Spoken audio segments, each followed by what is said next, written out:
talk about it if you ain't living. I'm from where niggas pull your card and argue all day about who's the best MCs. Biggie, JayZ, you know. Welcome to the show, Encyclopedia Hip Hop. I'm eclectic. This episode we'll tackle 3 MCs, lifting a quote from Where I'm From on the 1997 album, In My Life, Volume 1, Sean Carter. Who's the best MCs? Biggie, JayZ, and Nas. You know, certainly 3 of the best in the early 90s, and we're gonna break them down, politic on it, with my co-host from the 12 radio show. Met 12 Kyle. He doesn't need any introduction at this point. He's basically the co-host. Yeah, boy. So, you know, you've listened to the show by now. You know how it goes down. Welcome to the show, sir. Yo, man. First and foremost, man, thanks for having me back on once again, man. It's always good to come on here and talk hip hop. And when I got the questions, you know, that you sent me, I was really amped up because, you know, these are 3 of my favorite MCs, 3 of arguably 3 of the best MCs to come through, you know, a very, you know, nice era of the 90s.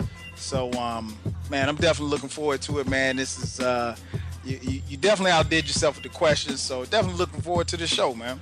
Yeah, so people's listening. This is Biggie, JayZ, Nas. What we like, what we didn't like. So if you're a fan of these guys, or if you're not, it doesn't matter either way. You should be in for a treat. So what we're gonna do, we're gonna talk each MC and answer pretty much the same questions about each of them. So as the quote goes, we'll start with Christopher Wallace. Okay. Christopher Wallace, Biggie's Balls, Big Papa, whatever you want to call my man, Frank White. What are your 5 favorite Biggie songs? Oh man, my 5 favorite Biggie songs, in no particular order. Boo. Well, I mean, I can put them in order if you want me to. In order, I would have to go with 5. I have to go with Dead Wrong. Dead Wrong was the song that was released like after it was on that compilation mess that Puffy put together. But you mean the original? You don't mean that shit. Well, you know what? The original without Eminem, but the one with Eminem was crazy too because M's verse was sick. But I mean, Biggie was dead, and you know, quite honestly, I don't know if Biggie would have done a song with Eminem if he was still alive. He might have. I don't know. But that I would say that 5. Number 4 would be Unbelievable. Of course, you know that was on Ready to Die. Song I used to play, man, before games and stuff when I was in school in South Carolina State playing football. 3, I'm gonna have to go Hypnotize. Something about that beat, man. It's just you know, and I think that was like the last jam that really hit hard, you know, right before Biggie passed. Who Shot Ya is number 2. You know, that beat was just so cold, man, and Biggie just came in and you know, I don't want to say it sparked a beef, but I mean, you know, that song always, especially like I said, because you know, at the time that came out, you and I both, we were in college, and I don't know about how it was at Grambling, but at South Carolina State, you know, when that started playing, guys, Biggie, you had the Biggie faction over here, you had the Tupac faction over here. So, you know, some guys, you know, they catch little feelings about that song, but I always liked the song because I thought Biggie, you know, killed it. Oh shit, ladies and gentlemen, be prepared for number 1. Friend of mine. No, I hated that. Number 1, man, is One More Chance to Remix. I mean, just that song, man, it always takes me back. And I think, you know, and we talked about this on previous shows, I think a lot of times with some of the music that we like, not only is it dope music, but it takes us back to a good part of our lifetime or our childhood or what have you. And One More Chance was just, it's a feel-good song. I don't really, it's kind of hard to quantify in words, but I think when you listen to one, at least for me, when I listen to One More Chance to remix, especially if you see the video, you see all that, and that's the thing, like when you watch the video, you see how many people were were just cool with Biggie, and they wanted just to be there and be on this video or what have you on set. And I think that was important. It was important for hip hop at the time because, you know, people were beefing and you didn't know who was down with who, and it was just it appeared on video that everybody came through just to show Biggie love. But it's a good song, man. It's a good song. It's a feel good song, and it's not a song. It's a song that when I hear it, you know, it just takes me back to that time, and a good time as far as listening to Biggie's music and hip hop. And it's definitely it's a throwback to the time where your remix sounded completely different than the original song. Right. Because Totally it's a lot of different. people that love One More Chance, and if they heard the original, they'd be like, Yeah, the original I didn't like. I mean, I can't say I didn't like it, but it's so much different. Like you said, and we talked about that on the Blend Tape show.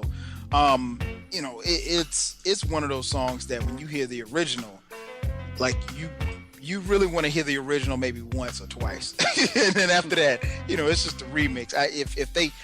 I'll put it like this: if you're in a club anywhere in the United States, anywhere in the world, you put on that original One More Chance, and people might throw stuff at the DJ, you know. But you put on the remix, and I mean the floor is packed. I mean every DJ has a Biggie set, and you better play One More Chance in your Biggie set.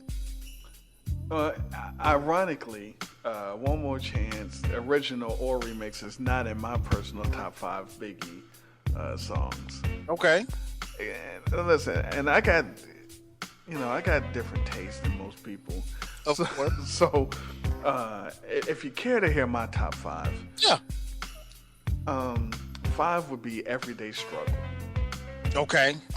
Yeah, I like that too. My man said he had a tech with air holes. So I'm done with Everyday Struggle. That's 5. Number 4 is a song that almost nobody would put in their top joints. Long Kiss Goodnight.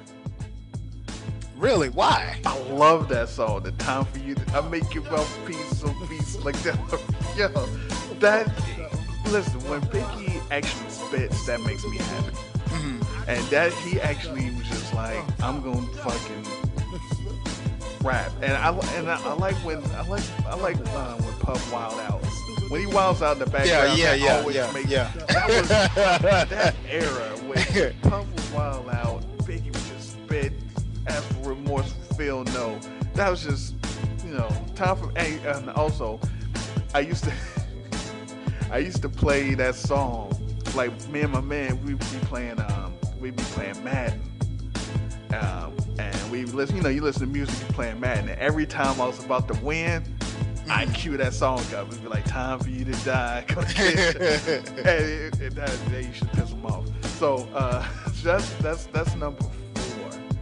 Then number 3 is Who Shot Ya? Okay. Who Shot Ya should be number 2. I love that. Again, Puff was wilding out. and Biggie's spitting. Separate the weak from the obsolete. You know, so 2, Kick in the Door. Okay. Yeah. That's another good one. That's another good one, man. Yeah. Again, when he's just lyrically, when he's just going hard, it's just, I don't know. But my number 1 all time, and it's always been my favorite Biggie song forever since I've known about Biggie. Unbelievable. Okay. Yeah. Unbelievable. Yeah. I got the I remember I saw the Juicy video. Juicy videos on Rap City, and I went to the store and got the Casingle. Shouts to Casingles. Yes, sir. And on the other side of Juicy was Unbelievable, and everybody loved Juicy, and I hardly ever listened to it because once I flipped it over, I was like, wait, everybody heard Juicy. We knew Juicy. It was a video for Juicy. I was like, well, fuck, what's this other song? Let me see what he sound like. And he just started to spit, and I'm like, this dude is nasty with it. And that was my favorite song from then on. Oh, no doubt. Yeah, it Unbelievable. Like I mentioned, Unbelievable was a song that I would play just warming up. Like you just had to keep playing it over and over again. And you know, I used the intro on my song on my show as well. Yeah, but he was just, I mean, and he hit it from the beginning. Live from Bedford Stuyvesant, live is one represent BK to the fullest. I mean, you can't get any better than that. So, yeah, man, I'm not surprised. You're 5. I know I surprised you with the long kiss. You surprised with the long kiss, and it's funny now. I want to probably after we get off the show, I'm gonna have to go back and listen to Long Kiss. Long Kiss is crazy. I make your mouthpiece obese like Delarice. When I release, you lose teeth like little C's. Nigga, please, blood flood your dungarees. And that's just the half on my war path. Laugh now, cry later. I rhyme greater than the average player hater. And spectators buy my CD twice. They see me in the streets, they be like, yo, he nice. But that's on the low though. Be them cats with no dough. Try to play me at my show. I pull out 4 foes and go up in their clothes. Short change niggas, snort cane niggas. Extortion came quicker. Bought the range nigga. It still tickle me. I used to be as strong as Ripple B. To little C's cripple me. Now I play hard like my girl's nipples be. The game sour like a pickle bee. Y'all know the rules. Move from BK to New Jerusalem. Think about all the planes we flew. Bitches we ran through. Now the year's new. I lay my game flat. I want my spot back. Take 2. Motherfuckers mad cause I blew. Niggas envy us. Too many That's crazy. Okay. So we got 5 favorite. And we feel good about Biggie, and he's one of the best. Everyone loves Brooklyn Zone. Mm-hmm. What about the missteps? What is your 5? I don't know about this song, Biggie. What's those 5 songs that you like? Get out of here. You know what's funny? When I got the list and I started thinking and started jotting down some of my favorites and things that I like, things that I didn't like.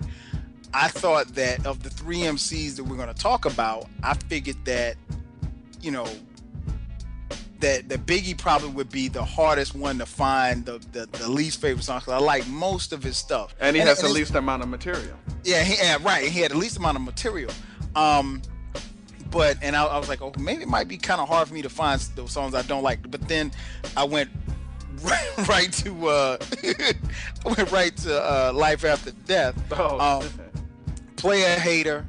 I wasn't a fan of Player Hater. I mean, I know he's singing on the hook, and he's not, and it's kind of a Biz Markie type thing where he's not really taking himself seriously. Nasty Boy on Life After as well. I just didn't like that, man. It's just, and that was the knock, and still is the knock, I think, to most hip hop purists that, now most people I know love Ready to Die. I mean, excuse me. Well, everybody loved Ready to Die. Most people love Life After, but hip hop purists will probably tell you that it's maybe 1 or 2. Maybe he shouldn't have done a double album. He had some filler. There was some filler. And I think Nasty Boy was one of them. On Ready to Die, a friend of mine didn't like that at all. Didn't like that at all. Another one was Respect. Didn't like on. It just it didn't grow on you. You know what it was? It's the hook. That's what the hook, like, it's almost like taking like some freaking chalk across a chalkboard. That reggae, and I'm not a fan of reggae either, so I send all emails to 12kyle@gmail.com. I'm not saying reggae is whack. I'm just not a fan of reggae. Never have been. But yeah, she killed me. So Player Haters 1, Nasty Boys 2, Friend of Mine is 3, Respect is 4, and there was another joint on Life After Death with the Locks, Last Day. Didn't really feel that one either. I know Jada had a nice verse. Jada always has a nice verse. But it was just, it was something about the chords and I didn't like it, man. It didn't. And even to this day, if I listen to Life After Death, that's a song that I'm gonna skip every time. Okay. Every time. Well, actually, I take that back. All 5 of these songs I named are songs I'm gonna skip. Now, when I first heard, Ready to Die, I hated fucking Friend of Mine and Respect. When I first heard it, I was like, these songs are awful, but they grew on me. Like Friend of Mine, I thought Friend of Mine was just vomit, but I don't know what happened. it just started growing on me. I started disliking other songs, like and respect. I mean, got the Get Left It beat. And, I don't know. I just for some reason I started liking them. Okay. My five least bad Biggie songs. You gotta go Nasty Boy. That song is just terrible. Yeah. Okay. I don't know why that song exists. Was Lil' Kim on that? Yeah, of course. Okay. And she was also on my next one that sucked. Another. That is on Life. Oh, damn. I forgot about that one. I ain't like that either. I ain't like that either. Terrible. I mean, that's the thing. Big and Kim, for them to be, and for him to write most of her shit, but they had some of the worst chemistry on the mic. It was just terrible. Besides a couple of the Junior Mafia joints, anything else that they did together was terrible. That song just sounded for what are you doing? Stop singing it before I get it in my head. Yeah, I couldn't do with that song. So, I wasn't a fan of Niggas Bleed.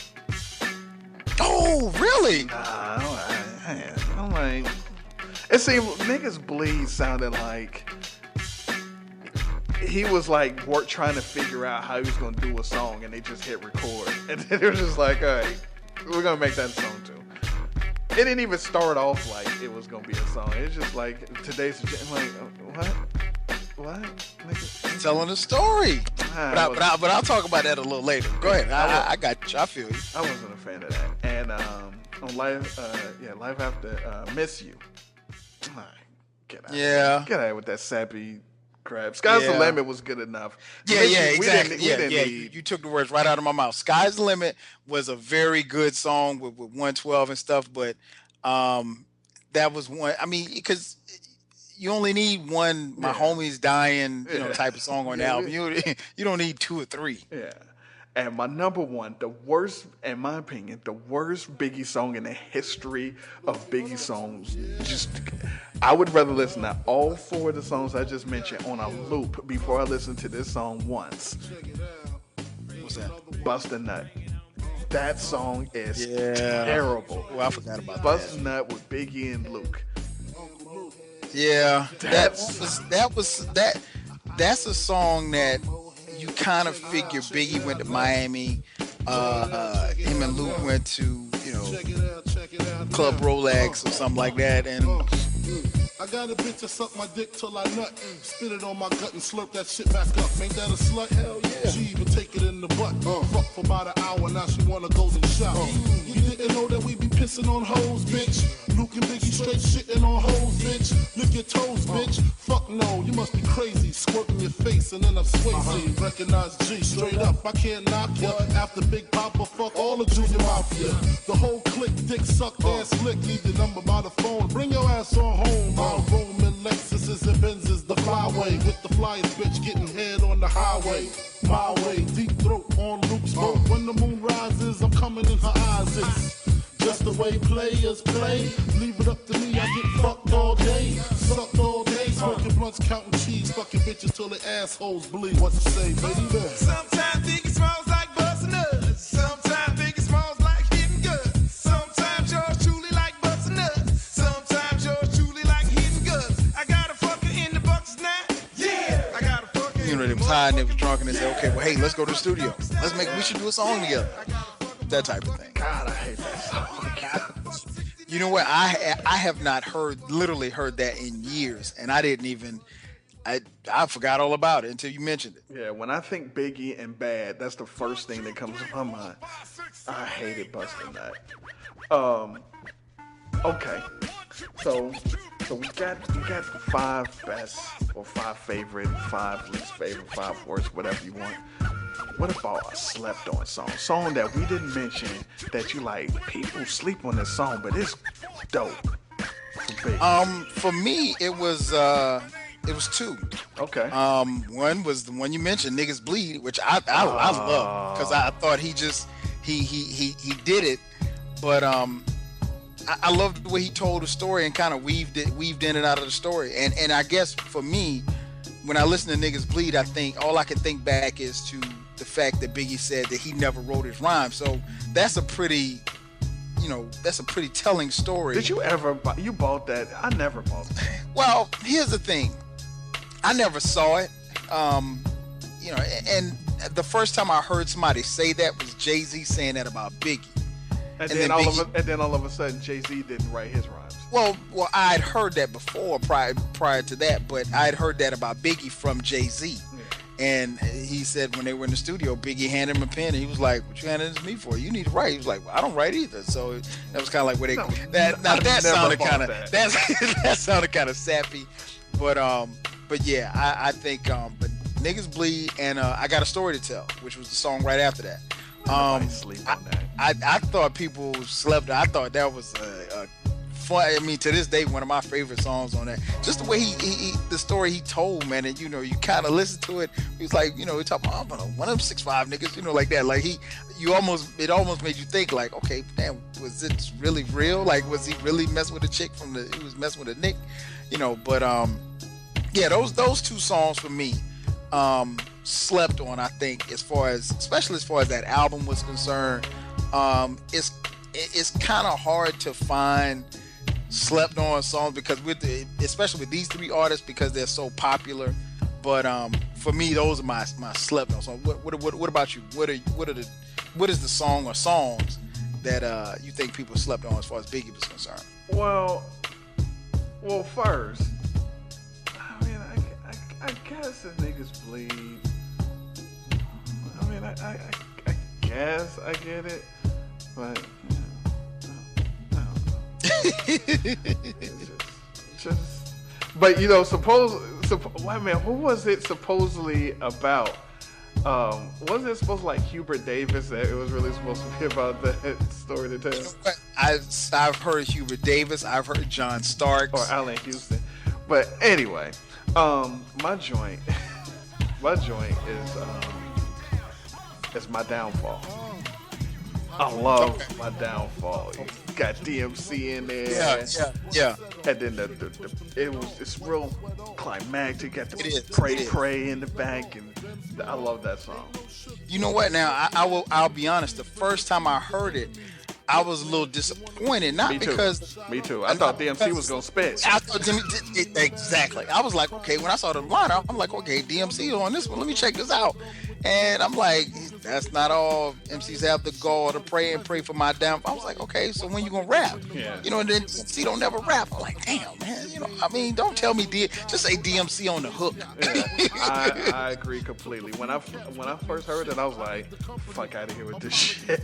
But then, like I said, this shit started. Those fucking My Downfall, Long Kiss Goodnight, and You Nobody Till Somebody Kills You. When I first heard those three, I didn't like any of them. Mm-hmm. And then they all grew on me.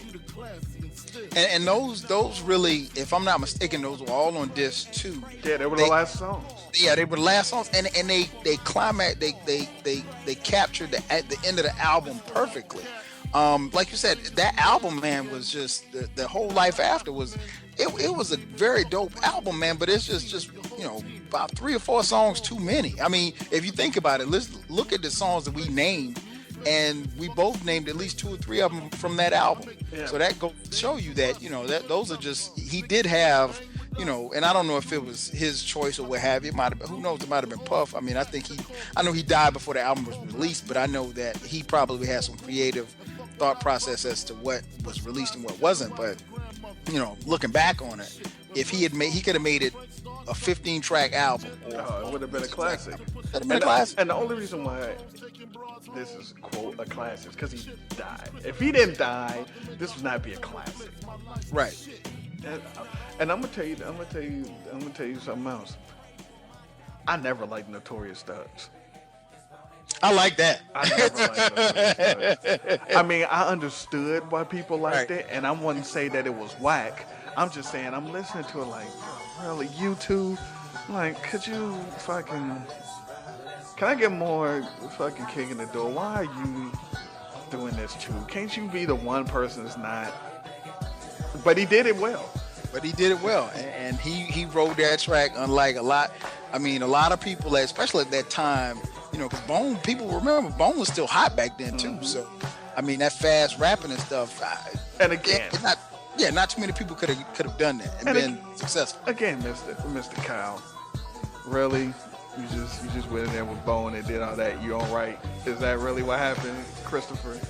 I mean, I don't know. Is that really what you? So they just turned on the mic and you were just armed dangerous. Is that really what just happened? Okay, that's fine. If that's what happened, then sure. Videos. Yeah, he had his fair share of videos. What is your favorite video? Biggie video. Hypnotize. Favorite video was Hypnotize. Hypnotize was my favorite, probably. I don't know if it was because it was his last one, but I think one of the lasting images that I'll have with Biggie is just how much fun he was having right before he passed. And I think, you know, that's being as big a fan as I am of Biggie's. I think, you know, that's one thing that'll always kind of last for me is just, I mean, because he looked, you know, at a time when it was so much turmoil and stuff going on. It was East Coast, West Coast beef. Tupac was already dead. And, you know, he had people coming at him.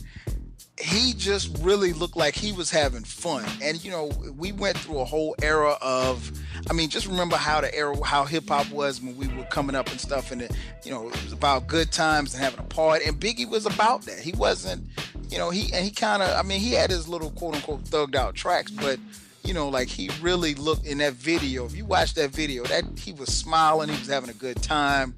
You know, it was funny. You know, he driving backwards in the car with Puff and just all over the place. I think that's one of the things that kind of stood out to me is that, and not only is it one, it's a dope ass song, but you know, he just really like he was having fun, and I think that, you know, that's the image that I want to keep with Biggie. You know, as far as the end of his life or what have you. Okay, that's fair. I figured that you would go with the One More Chance remix joint. Well, I mean, that's probably a close second. Yeah. Now, if we gotta go with the videos that he appeared in, then I'd probably go with Get Money. Right. Because that was fun. But if we go in his songs, I'm probably gonna go with Warning, just because the chick had a giant breast in Warning. They were fucking incredible. So I'm gonna go with Warning. Yeah, he even the chick, what video was that? The Big Papa, was that the same chick that was in the Big Papa video? The chick in the Big Papa video was the same chick in the Flavor in Your Ear remix video. Right. Okay. Yeah. Chick that looked like Goofy. She had her shape was crazy, but her face was dream body, shipwreck face. Yeah, shipwreck from G.I. Joe. Shouts to Hector Delgado. Yo, so any last thoughts about Biggie? Anything you want to say before we take a break? I mean, he was Big Papa, man. Christopher Wallace, one of the greatest of all time, man. I think, you know, people will, and I think it's unfair to, you know, to lump him in there with Tupac, even though their history will always be kind of linked to some degree. But you know, I love listening to his music, and there's an old quote in hip hop, you know, if I die, press play, I'm getting tongue tied in, press play and bring me back to life. And, you know, that's what you do with Biggie, man. I mean, it's unfortunate, and there's a long lasting debate, you know, would JayZ have been as big as he was or big as he is if Biggie had still been around. And, you know, they say the same thing about what DMX had ran hip hop if Tupac was still around.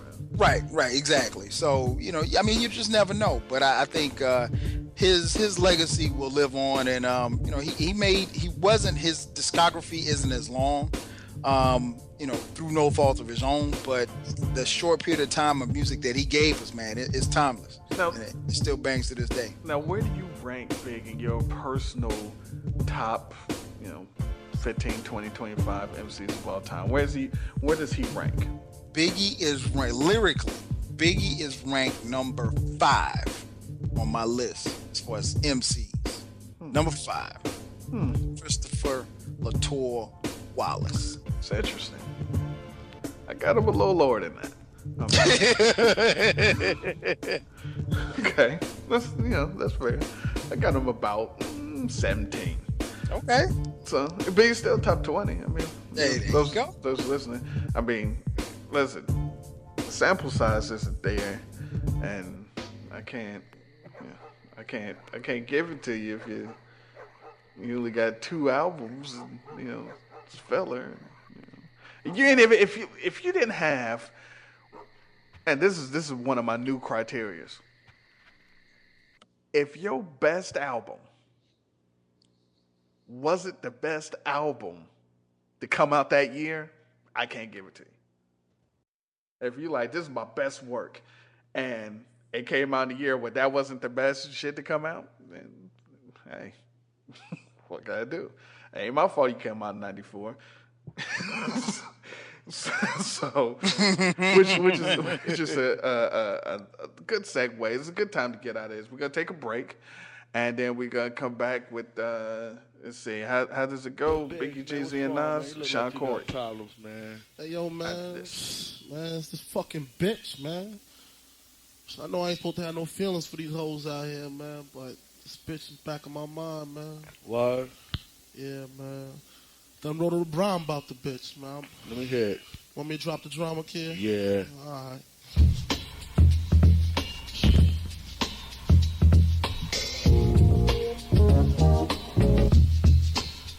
Yeah.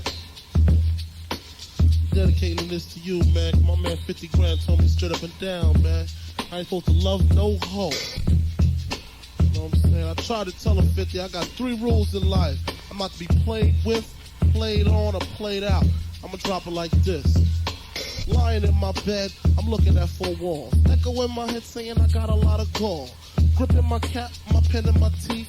Thinking what this hoe says. She called me a thief. She said I stole her heart and didn't leave a trace. I told her I was sorry and she said get out my face. Walked out my door with my Walkman in my pocket, playing Love Is the House and thinking how she dropped it. Wish she had the key to open up my door, a door that Prince Graham that brought me on the floor. I know that she loved me, I could never fake it. I say go buy a pie, the girl would go bake it. Making a record was important to me, more important than her, that's what made her flee, see.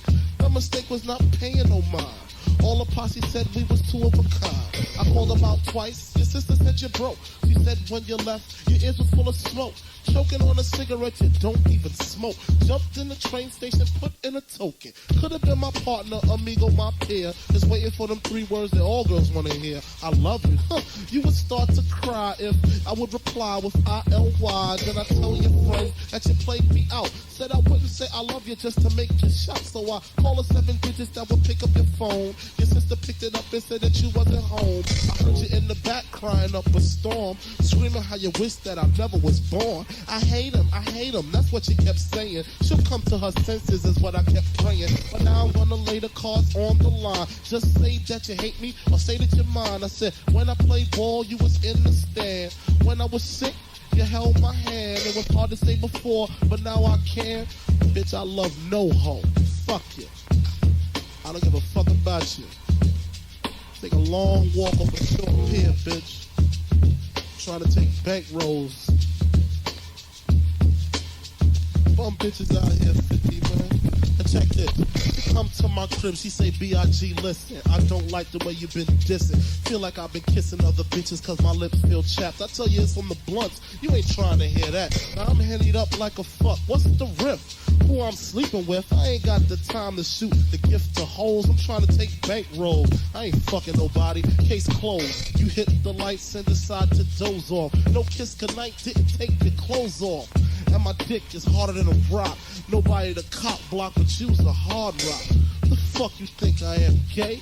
I ain't got no time to play, I ain't got nothing to say. Bounce out the crib just to see my man 50 and what's up with B.I.G. and the OGB. You know they keep plenty hookers, and I ain't a bad looker. So I see one hoe that I like, yeah, move. Shit is cool. Welcome back to the show. Encyclopedia Hip Hop. It's me, it's eclectic. It's 12 Kyle at 12 Kyle on Twitter, 12 Radio. It's a whole bunch of 12s going on. It's a couple of dozens. And we're talking Biggie, JayZ, and Nas, and we just wrapped up on Biggie, and I forgot to ask you, what is your favorite Biggie feature song? A song that wasn't his, but he appeared on the song. Glad you asked. There you go. I actually have a few. So I don't have. I couldn't. Nah, listen to this guy. I mean, I got a few. I'll give you my favorite, but let me give you all. All right, go ahead. Young G's. That was on the. I think that was Puffy's album. Okay. Crush on You. Does that count? Yeah, because he's just doing the hook. Yeah. These and now all of these aren't his songs. He's being featured on these songs. Okay. Only You, One Tweezy. Can't You See? With Oh yeah. slept on one. I knew you were gonna hate on this one. Can't Stop the Rain with Shaq. Nah, I'm not gonna hate on that. I don't mind that. He said, my garage call it CeeLo, 4 5s to 6s, honeys by the mixes. If it ain't broke, don't fix it. I mean, 4 5s to 6s, you can't beat that. All About the Benjamins. I mean, enough said. Victory. His verse on Victory was cold too. Let's see. Dolly My Baby, which was the first time that I ever heard Biggie. Of course. And I'll never forget my man. Shout out to my man Bruce, my team. He let me hold he had a maxi single, Dolly My Baby, and I bought it, never gave it back to him. And I literally played the tape until it popped. And let's see, another feature he was on was Brooklyn's Finest with Jigga. Mm-hmm. But my favorite, gotta go with the GOAT, man. You know where I'm going. MJB, baby. Real Love Remix. Oh, I thought when you said the GOAT, you was going to say the Flavor in Your Ear remix. No. Oh, shit, I forgot about that one. Come on. I mean, that's the only one that had the GOAT on it. No. The GOAT you know about. Mary J. Queen of Hip Hop. All right. So those are my favorites. So if I had to pick one, it'd probably be Real Love Remix. Well, you know, if I pick one, and I somehow, it's not one of the ones that you picked. You picked about 13 fucking features. Oh, trust me, I got a whole bunch of features for each. But mine is just, it's super slept on and people don't even know about. For My Peeps on the Red Hot Lover Tone album.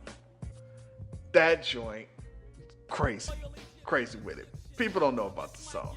Yeah, you got me over here scratching my head. Yeah.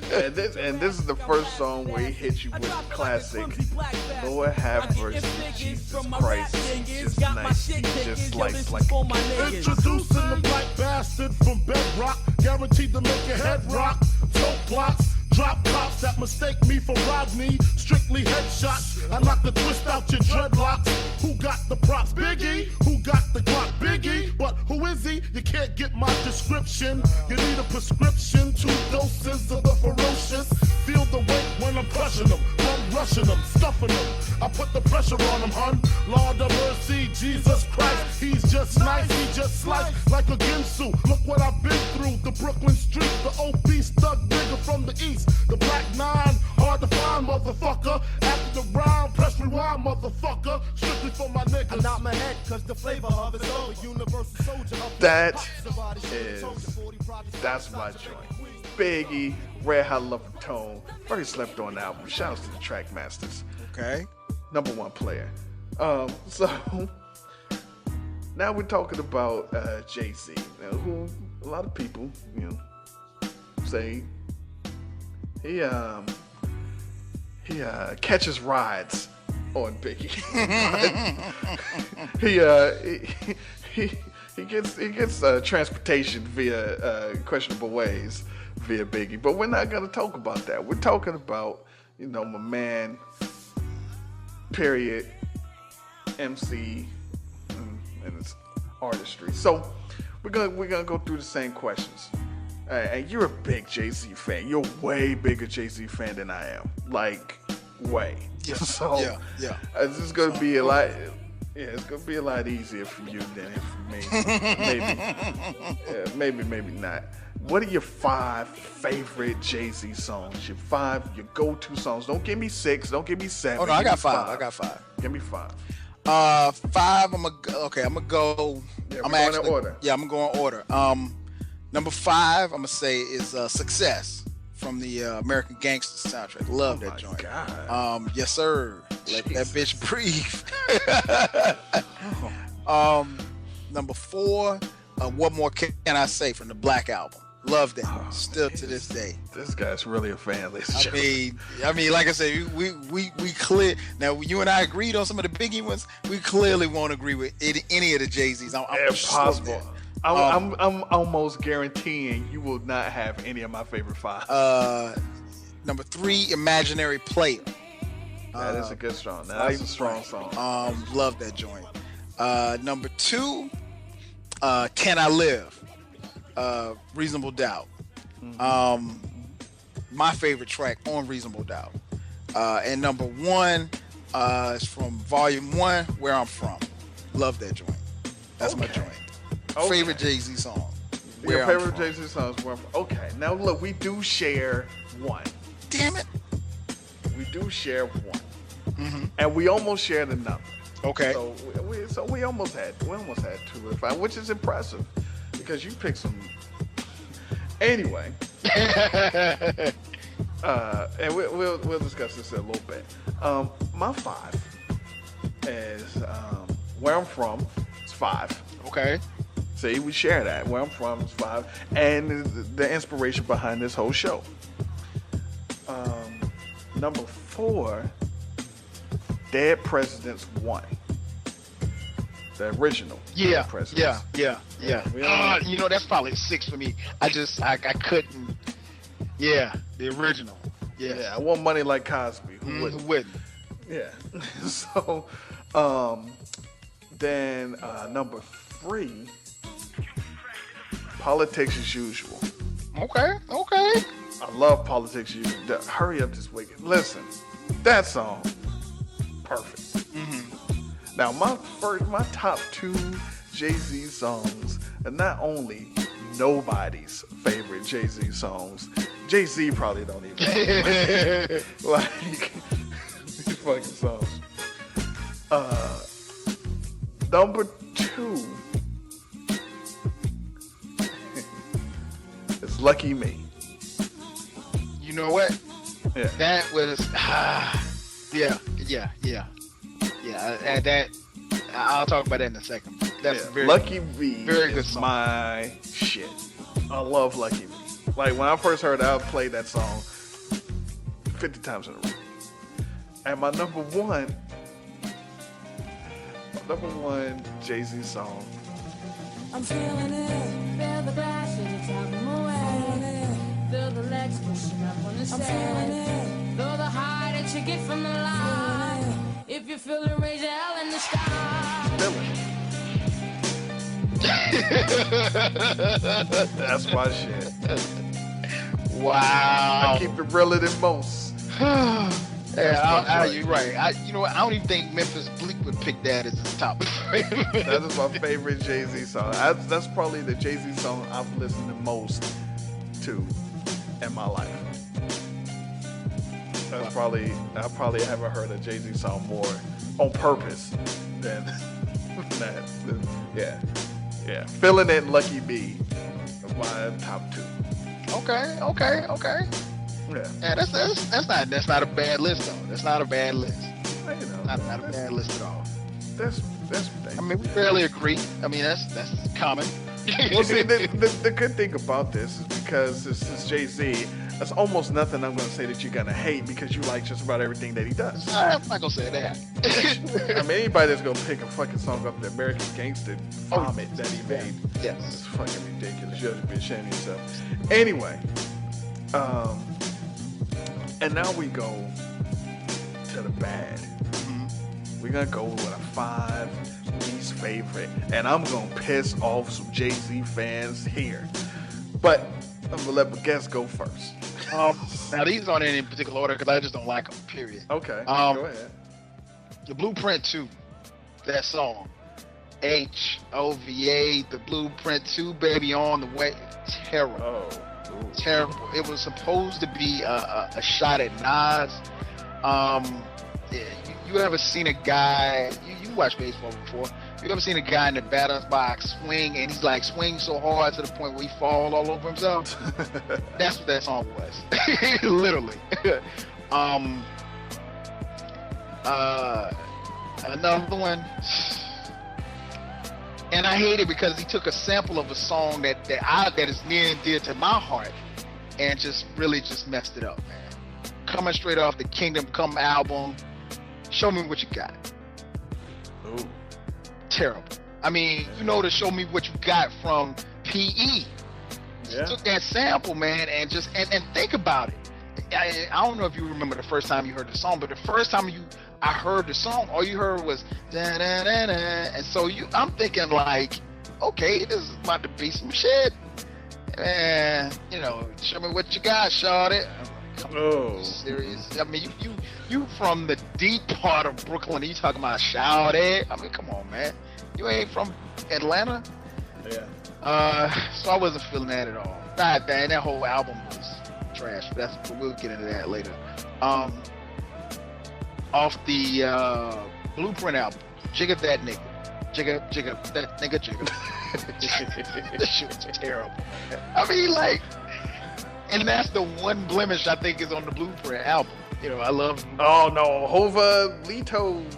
Yeah, I can stomach a whole lot of Vito. I can stomach that a little bit more than I can, and that's one that grew on me because the first time I heard it, I didn't like it at all either. Another one was this one was on the S. Carter album, Volume 3, The Things That You Do with Mariah singing on. I like that song. Hell no, that shit was terrible. Now that song I like. And Mariah was really reaching at the point because I think at that point she had almost hit rock bottom. She was just coming off a divorce, and she people were checking for her and stuff. Come on. Shouts to Tommy Mottola. Yeah. Shout out to him for breaking her down. I mean, she bounced back later, but still. And last but not least, Sunshine from Volume 1. With Babyface. Everybody shits on Sunshine. You know what? The song and that video did not help. You took the words right out of my mouth. The song wasn't that bad initially. The song wasn't that bad. I kind of rocked out to the song a little bit.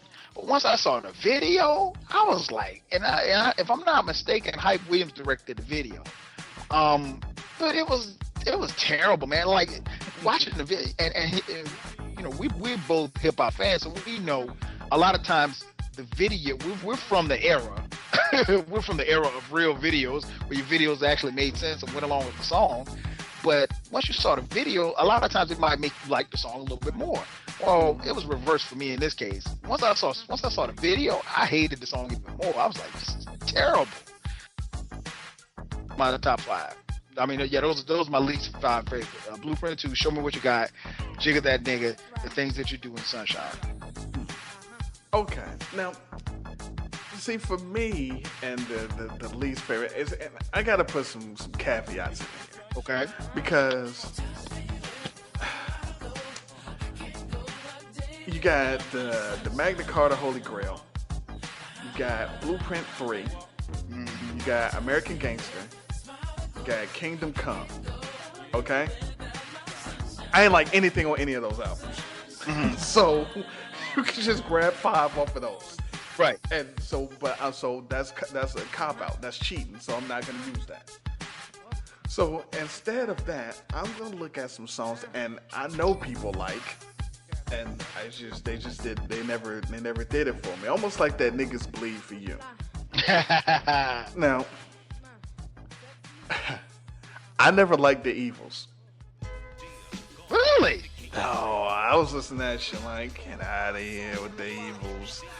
Reasonable Doubt's a great album, but I could do without hearing the Evils. I could also do without hearing Cashmere Thoughts too. Oh, I like that. I like that. The City Is Mine. Jesus, what was he thinking using that fucking sample.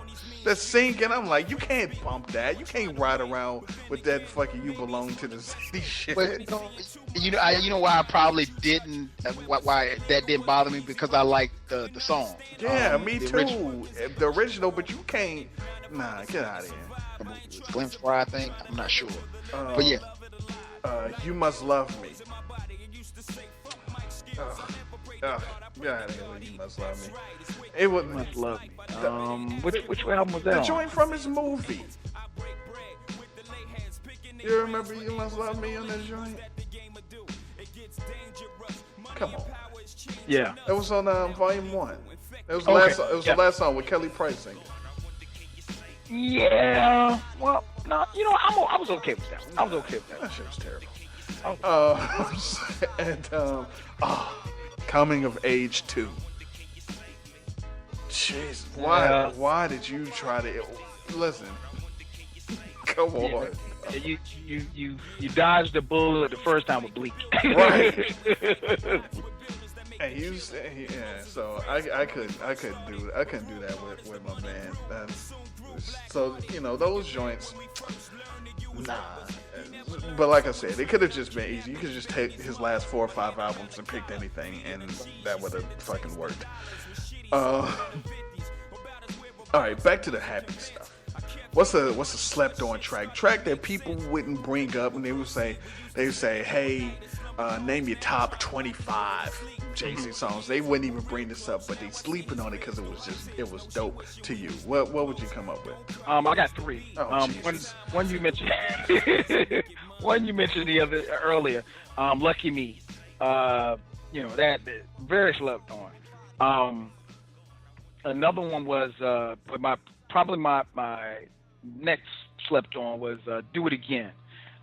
Do It Again was, and that was on the. That's because you really like the Waffle House. That's just my jam, man.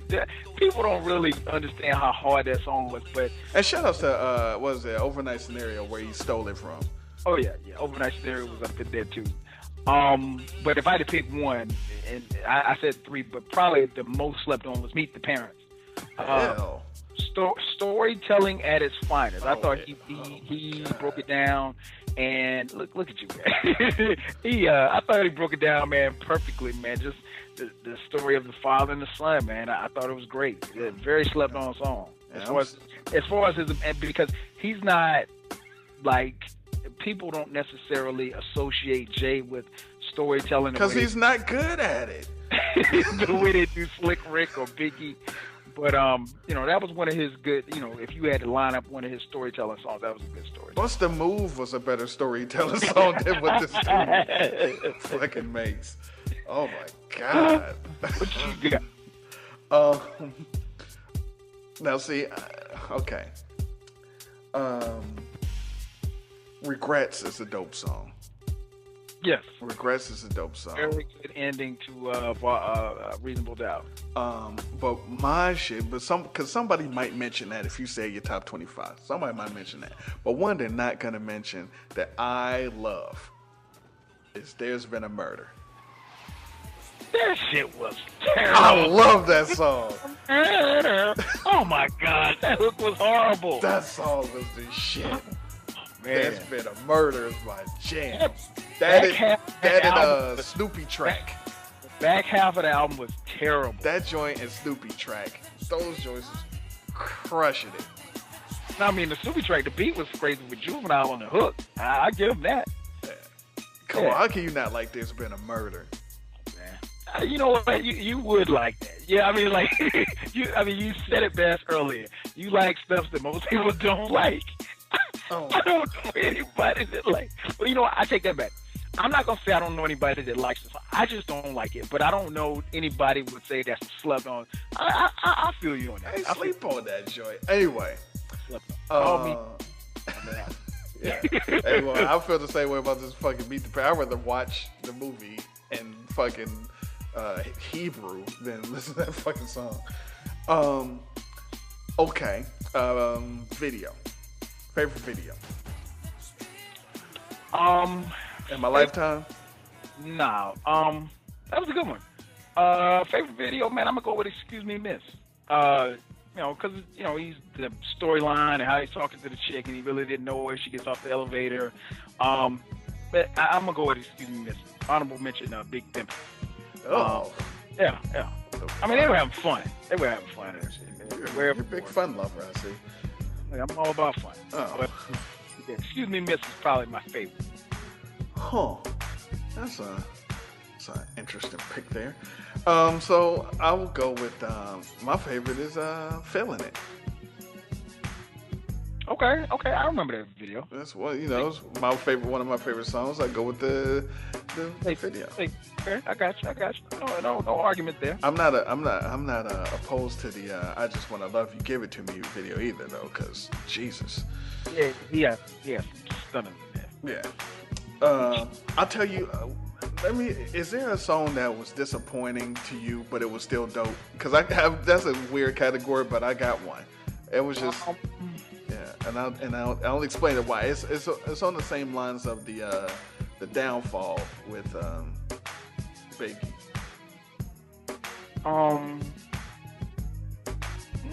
Not any I can think of off the top of my head. Tell me what you're talking about, and then maybe somebody come to me. When I got this joint, and it said JayZ. Girls, girls, girls. With Q-Tip, Slick Rick, and Biz Markie. I was like, this is about to be the greatest song in the history of music. Yeah. And Okay. I was like, oh, because it's still a good song. But it said Q-Tip, Slick Rick, and Biz Markie. I was like, right. You thinking like scenario. Right. Dude, just a dope posse. You thinking Reservoir Dogs Part 3. But old school, and I was just like, so that's okay, I guess. But so that happened. So we did a feature with Biggie, a song that he was on that wasn't his song. JayZ, what do you got? Feature, I'm gonna go with. Can I do more than one? Of course, obviously. What We Do, Freeway. Got to Kill Witnesses because free beer sticking out. Yeah. Frontin' with Pharrell. Love that. He didn't really have a dope verse on The Best of Me with Maya, but yes, y'all and Jigga Man people. I mean, just the beat too. I mean, try. I already know what your favorite one is. But I'm gonna say probably his best one, the best feature I think is Brooklyn. Well, no, Brooklyn Finds is his. I'm gonna say it's the best. It was a good one. Was Is That Your Chick? Memphis Bleak. I just knew that you was gonna go with Fiesta. That was dope. But nah, I actually like Is That Your Chick better because I think he just, especially, because he came into the game with the fast rhyming. And so I think for him to go back to that, and I mean, Bleak surprisingly held his own as much as he could on the track. But, it's just Jay, just fast rhyming is something at that particular time, something we hadn't heard in a while. So I thought that was dope for him to go back to that style for that particular song. Okay. No, Crazy in Love. No. Deja Vu. Umbrella. No Umbrella. No female. No. No Umbrella. Okay. I mean, those are good songs, I guess. Tie, you can do Suit and Tie. Not Suit and Tie now. Okay. And when you start thinking about it, his features aren't really, No, they really aren't. They I mean, like when I ran off the list of features for Biggie, Biggie had hits that were features. JayZ and he stood out. He was like, he stood out. JayZ isn't as deep. No. I mean, he has hits on his own. But and maybe it's, I don't know, maybe artists didn't feel like they wanted to put him on the tracks or whatever, or maybe he just didn't get on stuff that was hot. I mean, I thought he did okay on the Young G's joint, but I mean, that wasn't, it was okay. I thought his verse was okay. It wasn't as good as Biggie. Well, I agree. Um, my best feature is gonna come from now. Technically, the one that I used to love the most is the Originators, not the part 2, not that bullshit. Yeah. Okay. I'm talking about the original, the Originators on Word to the Jazz that came out in 87, 88. You you talking about a song with, he was probably he was still Sean Carter for real. Nah, cause see this is what happened. Let me tell you my quick JayZ story. See, I knew about JayZ because of Jazz. So when Jazz made Hawaiian Sophie, when that video first came out, JayZ was in it. But you didn't, and Jazz said, it's my partner JayZ. So it was okay. And he was in it, and it was a funny video. I don't know if people remember the video. It's a funny video. JayZ's personality came out. And so then, after that, and this is 88. This is 88. Again, the greatest year in hip-hop. For sure. But they made another video called The Originators. And this song was crazy because, just like you were saying, it was the fast rapping. And they were going back where Jazz did a verse, and then he gave it to JayZ, and JayZ killed it.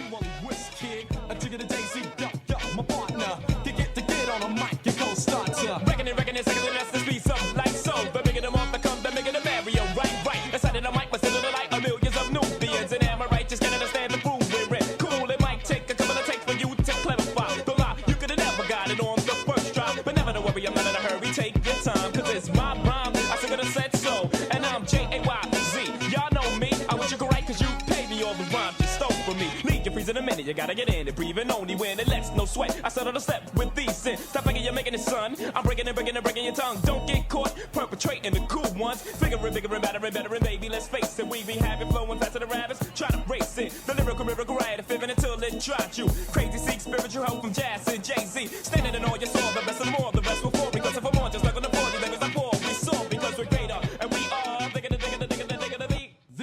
Originators. It seemed like at the time nobody else had even seen this video or heard of it. Cause I go to school the next day like rapping the whole fucking song, and people were like, and it was and people were like, the hell? I mean, cause this is before Fushnikins, right.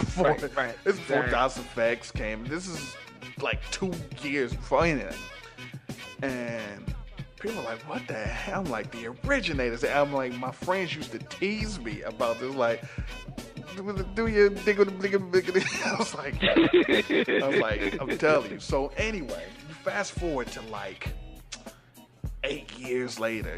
This is a whole high school career. This is college. And my man was in Original Flavor, and I was like, yo, that's dude from the Originators.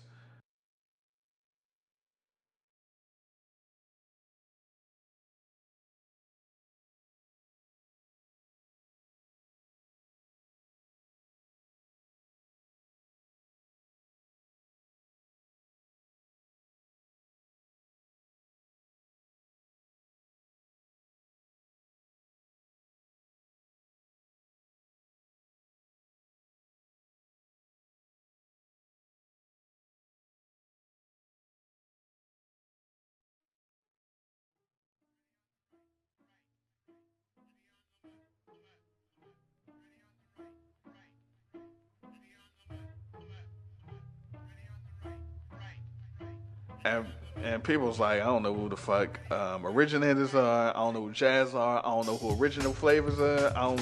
Nobody cares because they only showed the Original Flavors video like maybe 2 times ever. Oh yeah, it didn't get a lot of play. So then he gets off the helicopter for Dead Presidents, and everybody's like, yo, have you heard Dead Presidents? And this dude JayZ, and he got Biggie in the video. I was like, that's the fucking dude from the Originators 10 years ago. Of course I know this dude.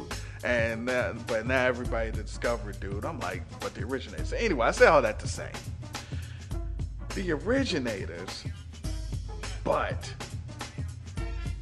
It's Time to Build is the joint.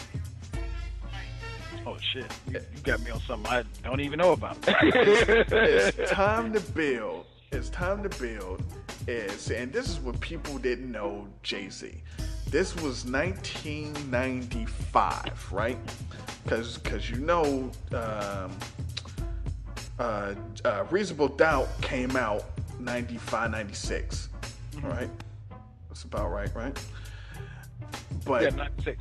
Yeah, 96. But see, this is 1995, and this was on the Natural Mike Geronimo album. And people remember Mike Geronimo. He was nice. He made shits real. Master IC, still nothing moved but the money. So on Mike Geronimo's debut album, The Natural, this is in 95, mind you. This is before Reasonable Doubt came out. He had a song called Time to Build. Right? Okay. And on this song was DMX, Ja Rule, and JayZ. This song was crazy. This is before any of these niggas came out. The only time you heard them was on Mike Geronimo's album, Time to Build. It was Mike Geronimo, DMX, Ja Rule, and Niggas increase the pain when they shout my name. Horrified by the thought of hot slugs and graves. Cause Ja is a sinister character, loading that 4D4 caliber. Infrared aim at your jugular. Who the fuck are you? Nobody cares. You'll just be another nigga that needs repairs. Talking to all them niggas shitting. And all them faggots that be steady bitching. Inside the east side flipping.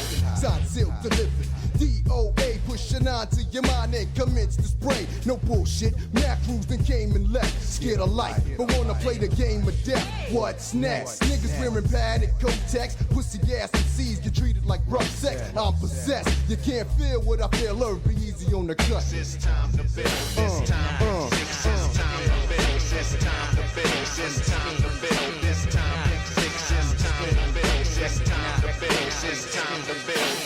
Fresh on the scene with the fuck the next nigga demeanor. You know my work, God bless and press more skirts than the cleaners. I'm dead relaxed cause your cats can't stretch the G. Ain't a jump in the vent and make you high enough to test me. One, niggas is moist like Duncan Hines. Choice when I'm voicing my voice, I got poison lines. So flame on, I turn my game on the expert. Niggas get chills when you hear my name on the network. Fuck with your niggas kicking on the mic with chicken like you don't know what a ass whipping feels like. I'm giving flashbacks, I blaze, niggas split like ass cracks. It's the shades of the age, moving in jazz tracks, yeah. So when I'm browsing through your housing projects, niggas get 5,000. Shit is rough. Time to close. I hit you with 16 of those. Next time maybe more, but who the fuck knows? Fuck knows. Fuck knows. It's time to build. It's time to build. It's time to build. It's time to build. It's time to build. It's time to build. It's time to build. It's time to build. Check it out, y'all. It's time to build. Check it out, y'all.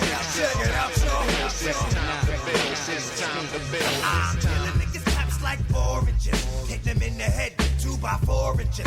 I'm a grimy nigga, so I like my bitches cruddy. My clothes dirty, dick shitty, and my knife bloody. I did too much dirt to turn back now. I'm the reason my little sister smoking crack now. I feel guilty if I had a heart, but I don't. Could live a carefree life if I stop killing, but I won't. It's in my blood to destroy mankind. With every murder I lose a little more on my damn mind. And I ain't got much left to lose, nigga. So don't snooze, nigga. I'm killing crews, nigga. Just pay your dues, nigga. Respect my motherfucking style of rap. Murder your wife and your unborn child. The same route, just how niggas living on the street. A little something. It's time to build. It's time to build. It's time to build. It's time to build. 1995. Okay. Yeah. So if you're not up on YouTube, you gotta listen to that song. Yeah, I gotta check it out. This was you didn't know who these people were. Again, like I said, this is before Reasonable Doubt came out, so you know DMX and Ja Rule didn't come out. So yeah, so that's my feature, and that's when I remember hearing that song like, yo, whoever these dudes are, they could be nice. But so we got that. Mr. Kyle, where does JayZ rank in your top 10, 15, 20, 25? JayZ in my top, he is going to rank number 3 on my list. This Yeah. guy is, he must be crazy. 3? I mean, there's nothing new. I mean, yeah, I'm giving you my top. We talking about my top 5. Wait a minute, but and all of them. But Three. Yes, 3. 1, 2, 3. let me just indulge me here, sir. Indulge me and indulge the listeners. Who are the 2 ahead of him? No, don't even tell me, because we got another shit going. Because if this guy doesn't end up ahead, it's gonna be a problem. So don't even tell me yet. We're gonna discuss that at the end of the show. For me, he's a bit lower. He's a tad lower than 3 for me. Somewhere around the 15 range. Okay. Yeah, Okay. somewhere around 15. Now, if he, well, we'll talk about that. Now, this is wild. Since we was talking JayZ, and it wouldn't have been as fun last break with Biggie. Let's rank the albums. Right. Yeah, because Biggie only having 2 albums. Yeah, it's pretty easy. Yeah, Ready to Die was better than Life After Death. And then you're done. Yeah, and then that's it. Yeah. So I'm gonna rank them from worst to best. Yeah, let's do that. Go ahead.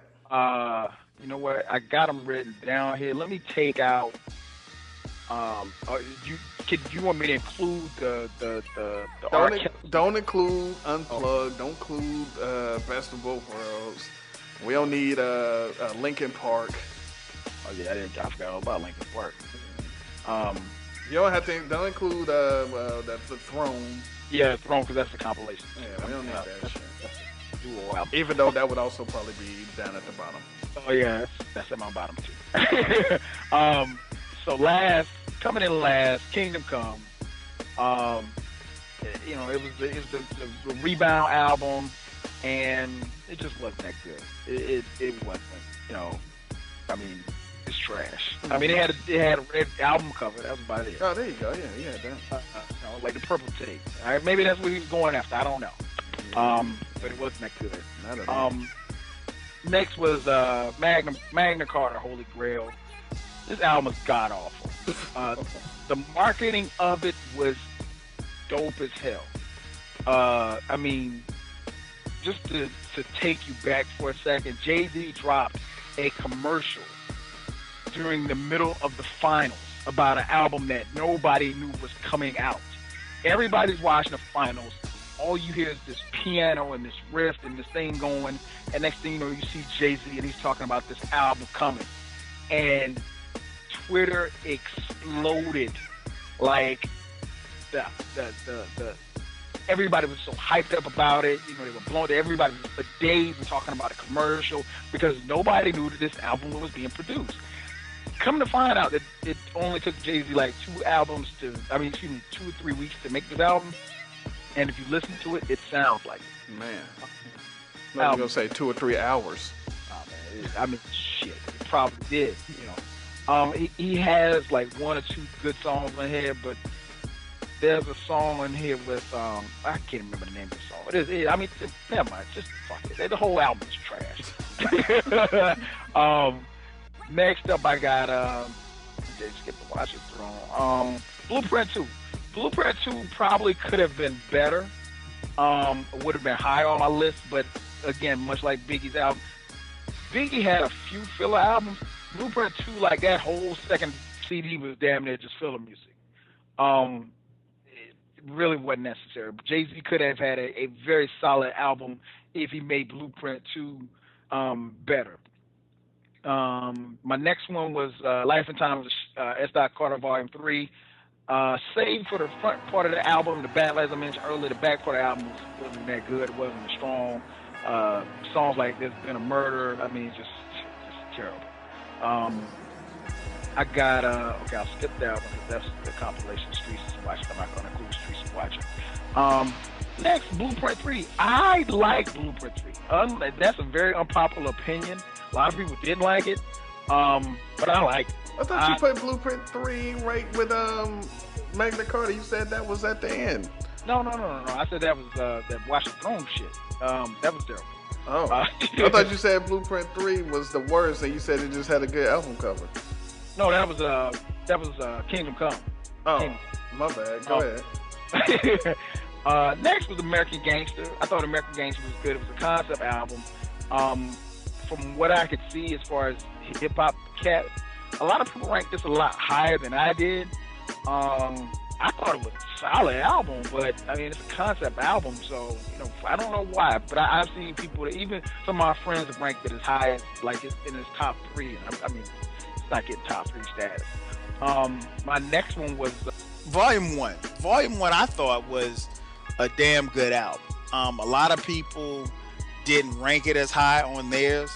But for me, I thought it was a very good album. And I've even heard JayZ say once before that he felt like it was his worst album because it was coming off of the heels of Biggie's death and so forth and so on. But to me, man, Volume 1 was a very good album. Like I said, outside of Sunshine, which we already talked about. I know what girls like. Oh yeah, I hated that too. Okay, just checking. Yeah, that's always a skip for me. And I don't know if that was because of his connections with Puffy or what, but it was just like I was like, okay, well, why are you making that song? That song was another filler. But I like I said, I thought it was a good album. And I don't know why people don't like it, but I liked it. So that's that. But it's to be honest, man, Volume 1 is an album that I will still bump to this day. Like I said, I know it's not necessarily a popular opinion, but I'm gonna still bump it regardless because I think it's still a good album. After that, after Volume 1, I'm gonna go with the Dynasty. Dynasty album's solid. I mean, throw Emil off the tracks because I thought Emil was trash. Very good album. Next album, I guess it'd be number 4, Volume 2, Hard Knock Life. Love that album. Top to bottom. Even Bleak, man. Bleak Bleak came through on that one. Number 3, the Black Album. It's supposed to be JayZ's swan song. Obviously, he stuck around and came back. Yeah. But if that would have been his last album, I mean, that was. Now, I will say this much, and I think you and I have talked about it. Justify My Thug, hated it. That song has no place on that album. Everything else kind of Change Clothes with the theme that JayZ was going with. The whole retirement thing. Change Clothes really doesn't fit, but it's a hot song and Pharrell produced it, and it was the lead single, so it was okay. But it doesn't, lyrically, it doesn't fit where he is on every other track. But anyway, and then number 2 is the Blueprint. As I mentioned earlier, I could deal with a Whole Lot Ovito, but that other song was just terrible. And number 1, Reasonable Doubt. So I think that's mine. Like I said, just Reasonable Doubt's number 1. That's pretty fair. And I think for me, his best and worst albums, pretty much, besides 2, go in the order that they were released. Okay. So I would go Last Holy Grail. I haven't even bothered to listen to it. I heard the song Holy Grail, and I just heard that was terrible. I listened to that, and I don't have any fucking. I don't even want to hear it, so I'm putting that last. Then Blueprint 3. You didn't like Blueprint 3? I got Blueprint 3, and I believe Blueprint 3 was the one I threw out the window of my car. Wow. So I heard out it. The window? Yeah, I heard it twice. It's 2 albums I threw out the window. That's Blueprint 3 and Commons B. Out the window. I never want to hear those again. Okay. Kingdom Come.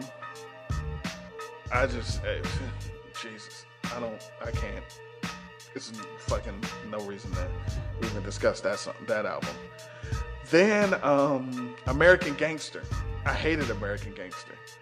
I had a lot of hope for it, but after I heard it, I listened to it like 3 times, and I never want to hear that again. Okay. Hate American Gangster. After that, we go with. After that, we're gonna go with the Black Album. I did not like the Black Album. What? Nah. You like the Black Album? Nah, I was glad that the Black Album was it because I was like, this dude he's done. I mean, because when I first heard it, I was like, okay. I'm like, well, Black Album, it sounds dope, and you know, maybe it's gonna be like the Blueprint and Change Clothes. I don't mind Change Clothes. I like Change Clothes, and I remember did he have a commercial for that and they played, or he had a special and they was playing beats for it or some shit. And I was like, these beats sound dope. I was like, okay. But then I'm like, no. And I can't. Fuck, no. I hate it. No Black Album. Then Hard Knock Life, Volume 2.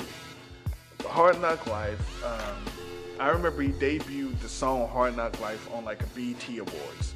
Like it was the end of the awards or something. And he just said, drop the beat. And he's like, this is coming up. And I was like, damn, I was telling people, I was like, you got something. And these girls singing. I think it's right. Annie. And I was like, this is crazy. And I was like, I can't wait. Like JayZ, I was like, it's part 2 of, in my lifetime. I was like, gotta get it. And then I got it. And I was listening, and I was like, nah, man. I mean, I was like, the originator too. I was like, you got Jad. I was like, new originator. I was like, no, this isn't like the fucking first originators. And then he had Coming to Age again. I'm like, no. Can I get out? I'm like, no. And I threw Blueprint 3 out the window. Hard Knock Life, I left at college. I left it at somebody's house. I was just like, here. They was like, oh, you got the new JayZ? I was like, yeah, it's yours. There you go. I gave that away. I didn't want that. Okay. Blueprint 2. I'm one of the few people who didn't mind Blueprint 2. I'm not saying that it was a good album. I'm just saying I didn't mind it. So, the first CD is clearly better than the second, but I liked. I'm the only person on the planet that liked As One. Yeah. As One was a very how do you say ambitious song. Let's just say that. I'm not trying to convince anybody that it was dope or it was a banger. I'm just saying that I liked As One. So we're just gonna leave it at that. So I think what that leaves left is the Dynasty, and then see, I'm the person that's gonna put Volume 3 at number 3. Okay. I liked Volume 3. And Volume 3, the intro and the outro for Volume 3 was nasty with it. Oh, yeah, the intro was crazy. I consistently take him out the park like Ken Griffey. Yeah. Come on, man. So I liked 3. I liked well, I didn't like Big Pimpin'. I'm one of the people that get that shit out of here. But spend the cheese. Nah, that shit was terrible. But I liked Do It Again. I liked Dope Man. I liked It's Been a Murder. It's Been a Murder. That was my shit. What about that NYC PMP or something, whatever that shit was? Yeah, NYMP, the realest. I didn't mind that either. I liked that song. And listen, Jigga Kelly not guilty. Oh no. Yeah, that was terrible. that was terrible. But so then of course I'm gonna go Volume 1 and Reese Without. So that's what goes on with the JayZ. So we got video. We did videos. We did the feature. We did the top 5, bottom 5, and you got them ranked third.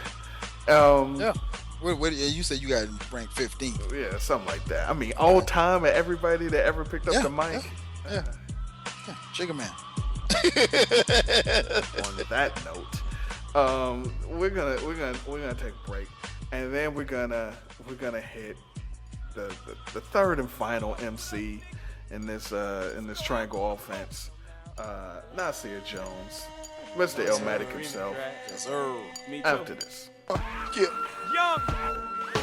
You niggas is ass, I put your ass in the bag play. This ain't no fair one, get rid of you the fast way. Ski mask way, pull hammers from the coat. This ain't no handgun, this shit'll sink a boat. What boat? Anyone in the Atlantic, the SS Minnow, the Titanic. Send a distress signal like poof. Red flares in the air don't matter to me. It's in the Army, Coast Guard, the whole faculty. I see, and I raise you one. I raise guns like Bebe's kid. The bad boy, but no, I'm not Janice's. I'm Gloria's warrior. When I flash the tool, leave you stiff like photographers. Yeah, don't got heart for this art of war. My arsenal is more awesome than yours. When Hove in the building, niggas lost from the door, from the front porch, cause I have no flaws. And y'all keep acting like y'all don't hear. I put this little red laser in your ear. No rap, you whack, you bore me. I want it in your career, but you gon' do it for me. I'm one of the greats. You know, young demand about 100 out the gate for a flyer with my face. I'm like Mariah with the cake. Lord knows, about to retire with Mace. All my bras look like Maya in the waist. All over the country like Shania in the face.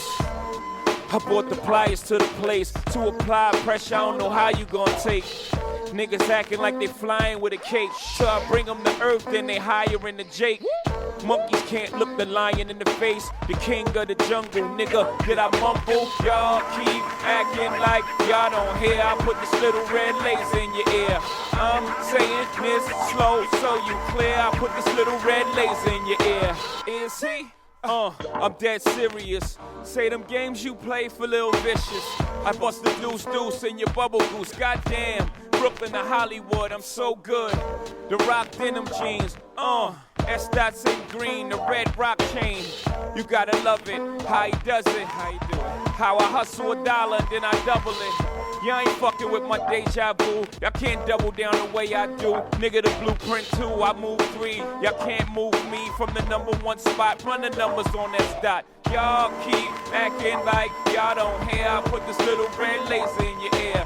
I'm saying this slow so you're clear. I put this little red laser Welcome in your back ear. to the show, Encyclopedia Hip Hop. It's the Biggie, JayZ, and Nas show. Me and 12 Kyle. We're going through the best of the best, the worst of the worst, of what we like and what we didn't like.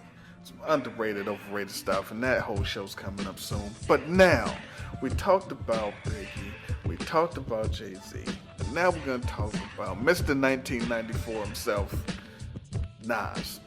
Yes, sir. Nasir. Olodaru. Ben Olodaru Jones. That's it. So just like we did everybody else, let's not waste any time. What are your personal top 5 Nas songs? Personal top 5. I'm gonna go with 5. Hate Me Now. Love that joint. Number 4. If I Rule the World. Number 3. Ether. Cause he just he murdered it. Number 2. One Mic. And number 1, ladies and gentlemen, not so much as because actually he had a dope verse. I just think AZ just kind of outshined him though. Life's a Bitch. Number 1, Life's a Bitch. Life's a Bitch. Favorite now, not the best, but my favorite. Huh? Okay. I could appreciate that. I mean, of course, it was your man AZ. Right, listen, man. I'm just saying. AZ finds a way in every show that we do, no matter what. Let the record show you brought him up first. Oh yeah, I did. Okay. New York City's 19th era Sosa, ladies and gentlemen. My top 5 is probably unlike anybody else's top 5. Okay. Now look, I love Nas. Nas is my dude. Number 5, Nasty. Okay. Nasty is, and I picked that, and it's interesting that I picked that because it's from his last album. I don't do a lot of current stuff. Right, so that's why I was I'm surprised because I didn't even think you listened to that album. Yes, of course I listen to it. It's Nas. But for him to come and drop something that still moved me in the 2000s is impressive. And Nasty was the only thing on there that was like a throwback. Everything else, man. But Nasty was crazy. And it was between Nasty and Made You Look. Yeah, that's another throwback. It's a hard track. Yeah, so that's 5B. You know, so that's 5. Nasty's 5A, 5B. 4, we're gonna go with The Message. Ooh, yes, sir. Message. Yes, sir. Crazy. The beat, the way he comes in, the scratching. Listen, it should be higher. And the only reason why it's not higher because I just think these other songs. And see, unlike my friend here, I didn't go with any. I went with just straight solo. I ain't go because if I would have included Sosa, it would have been a totally different list. So we're gonna go with The Message, and then so that's 4. Number 3 is gonna be Second Childhood. Okay. I love Second Childhood. That's different. Second Childhood. When I first heard that song, I was like, yo, this is, and you know, because this is after, you know, Illmatic and it was ready. I'm like, I always look for him to grab me back because I heard Nostradamus, so I was always looking for him to get me back, and stuff like Second Childhood got me back. Like, yeah, dude still got it. Number 2, it ain't hard to tell. He changed the game. That's like my 5B right there. Yeah, he changed the game. It ain't hard to tell. It's like nobody was rapping like that. When Ain't Hard to Tell came out, nobody was doing that. So, no.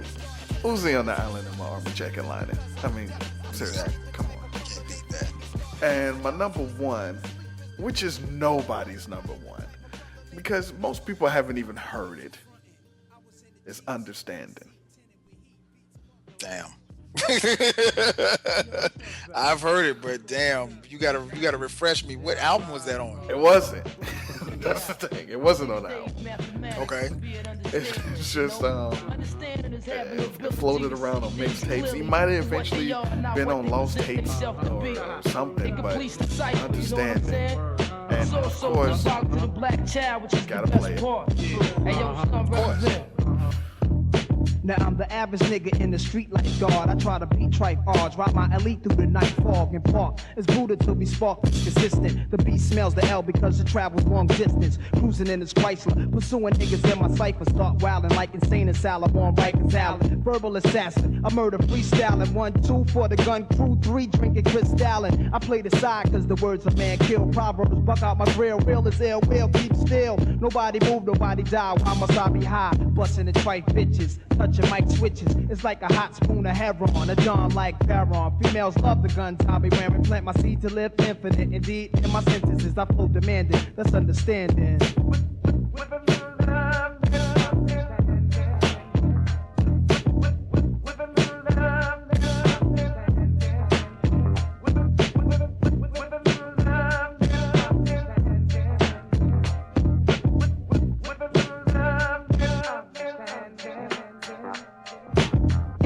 Tempo, we're rugged like a pinto. Chop shop, hip hop, burn block intro. High priest release voodoo. Deja vu on this taboo. Illmatic shit and what have you. Chef cocaine cook, no brainer got the proper diction. My composition bleeds words and weed blurs my vision. I'm freezing in time, stop the rhyme. I'm sober in a stolen Range Rover, much crime. I stick up America, Nas in your area. Disrupt the sound barrier. Clowns give rounds of terror. A 4-whip with more clips than Clint had in his era. Dirty Harry, cold black, the uncanny of Kojak or Beretta. Sticking up trucks, carrying armoretta. Clever to enticing herbs I'm icing while I'm pricing. Niggas like they slaves, best behave. I'm the nice one. Nas broke it down for Nasir. Peace protection, pop dukes, resurrection. International hoes obsession. While you be fucking one section. Question, does a lonely mic give me an erection? Yes, and on the float like a Jetson. Futuristic, rapping mystic. Bust it, try and diss it while my fingers on the iron biscuit. I rhyme terrific, sparkle in like the Diamond District. It's understanding. Stand, y'all. Stand, y'all.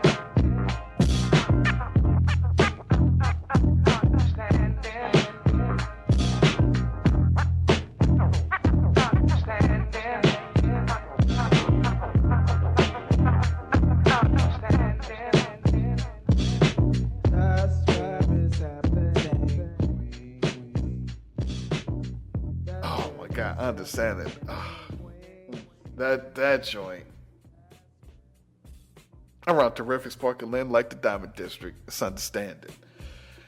That's what's happening in Queens. So those are my 5. That's the good side, Right. so yeah.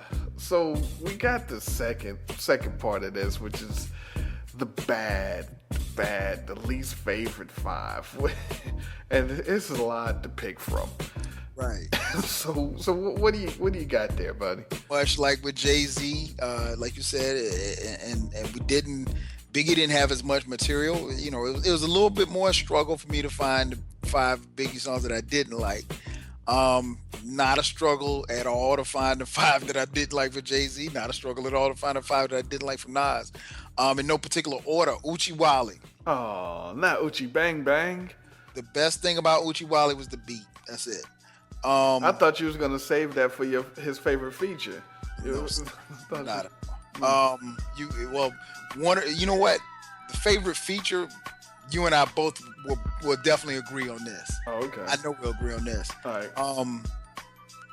You Owe Me was another one I did like. I mean, Nas and Genuine. Come on, man. And it's unfortunate that a couple of these are collaborations, but it is what it is. You Won't See Me Tonight with Aaliyah. Rest in peace, Aaliyah, but that was trash. Hey Nas with Khalees. I didn't mind Hey Nas too much. Didn't like it. Didn't like it at all. Trash. Skip. Oh, damn. Big Things. It was real elementary. I mean, just really, it was that was a song like I really think Nas was just like sitting in the studio and just like I don't have, or maybe he was at home like I don't have shit else to do. Let me go write this thing down. You know, let's put this song together. You know what I'm into? I'm into big things. We do big things. You know what I'm into.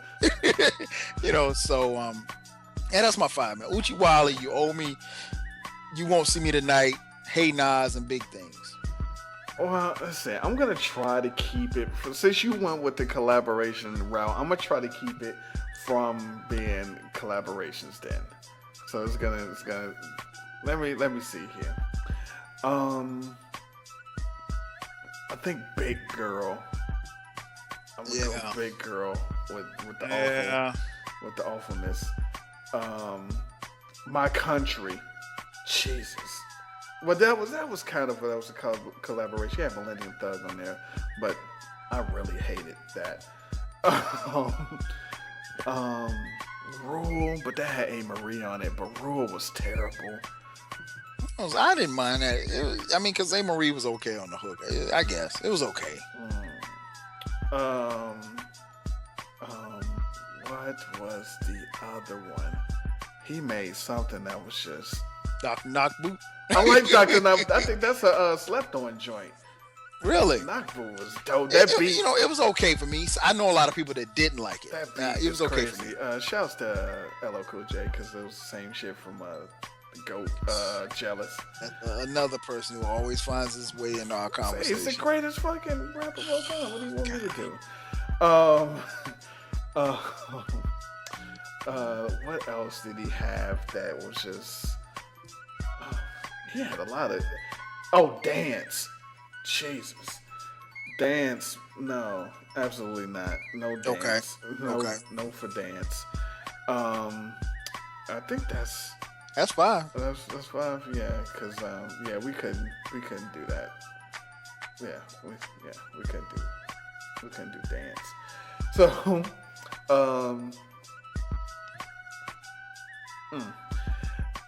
it's not like JayZ where I could just be like this whole album. But, right. But he had some duds. He had some duds. So what about slept on songs? Slept on songs, I got 2. All right, go ahead. One was Rewind. The Story Backwards. Yeah, Story Backwards. Very impressive. Very impressive. You know, if he had now if he had came out and said, yeah, I didn't even put pen to paper with that, we'd have know he was lying. Exactly. He never said that. No. And the other one was real slept on, I thought, man, was Project Window. One of the few highlights, I think, on Nostradamus. The joint with him and Ron Isley. Ron Isley on the hook, Mr. Big. Real sentimental and deep song, man. I like that. Even, I mean, I don't play Nostradamus, but if I played Nostradamus, that's the one song off the album I play. I'm surprised neither one of us mentioned I Gave You Power. Ooh, yeah, that was a good one too. Yeah. That was a good one. I Gave You Power, One Mic. Well, One Mic was in my one of my favorites. Yeah, that is true. Like my second favorite. So, what about you as far as slept on song? Virgo. That's dope. Okay, yeah, Virgo. yeah. Baby girl, won't you come and hold my hand? Won't you come and chill out with the Virgo? Hey girl, just come and hold my hand. Won't you come and just chill with the Virgo? We sipping on Merlot. You ain't gotta be my girl though. I drop you off at will it be a Myrtle? Smash with the Virgo. Ain't got to take your shirt off. You see me convince your homegirl though. She says her life is too hard. She says that she wanna come and deal with the God. Promise me that she gon' play her part. Cause what I spit gets straight to her heart. And she damn fine, feet hammer time, damn if I mind. Long as the bubble in back of your waistline, I don't waste time. I gotta get on it. Just you and me, 2 glasses, silver patronin in the club scene where I met Miss Green Eyes. She walked by asking me, are you nice? Why? If you was, I'd be totally twice. What's that? Totally with a TWI. Well, here I am, yep, I'm the man. Bartender, put a Cosmo in that girl hand. So, here we standing before I begin. Homegirl made a knot out of the cherry stem. Tongue skills, yeah, I like that. Now we on the right track. Straight to my phantom called Africa Black. Ever since then, she been yapping the track. Told her friends, now they hollering behind her back. Sing. Baby girl, won't you come and hold my hand? Won't you come and just chill with That had the real old school feel. You Know My Style, which was also on Godson. Let me think. He had I think Second Childhood, but I put that in one of my favorites. That's definitely slept on. Yeah. I think, people sleep. Oh, here's a song that I like that almost I can't even imagine people like it, but it's, I don't know. The Me and You, the Dedicated to Destiny song. That was okay. That was okay because that was, that was a song that he dedicated to his daughter, and and then if you hear that and then you kind of come full circle off the Life Is Good album with the daughter song, so it kind of comes full circle. So no, I can definitely appreciate that. That was my song on there, and he also had that failed attempt at a second personality with Scarlett. Yeah, he could have. He tried. I give him his props. He tried with Scarlett, and a lot of people didn't know that was him. So that's something. So anyway, you got that. Now this guy, Nas, this crazy kid Nas, he had a lot of videos. So what's your favorite Nas video? Favorite Nas video was Made You Look. If for no other reason, like you said, it had that old school hip hop feel to it. The beat, and then I think if I'm not mistaken, the video they ended up in the tunnel. So that one was always tight for me. The Made You Look video that's probably my favorite. Me too, probably. Either that or what is it? The remix video with the World Is Yours remix video. Is that what it is? Where he's in the car, puts the tape in. I think that's it. So I'm gonna go with that. Now this I don't. You said we probably will agree on the feature. I don't know if we're gonna agree on the feature because I think I know what you're gonna say, and I know what I'm gonna say. So, all right, what is your favorite Nas feature? 2 features. Oh, see, you're gonna do 2. 2 features. I got to go with Verbal Intercourse, Raekwon, and from the Purple Tape, and the second one because I went with 2 features because I really can't choose one on this one. Was the Eye for an Eye, Mobb Deep. Okay, well, I only pick one because that's how I do the show, and I only, because I can make a decision in life.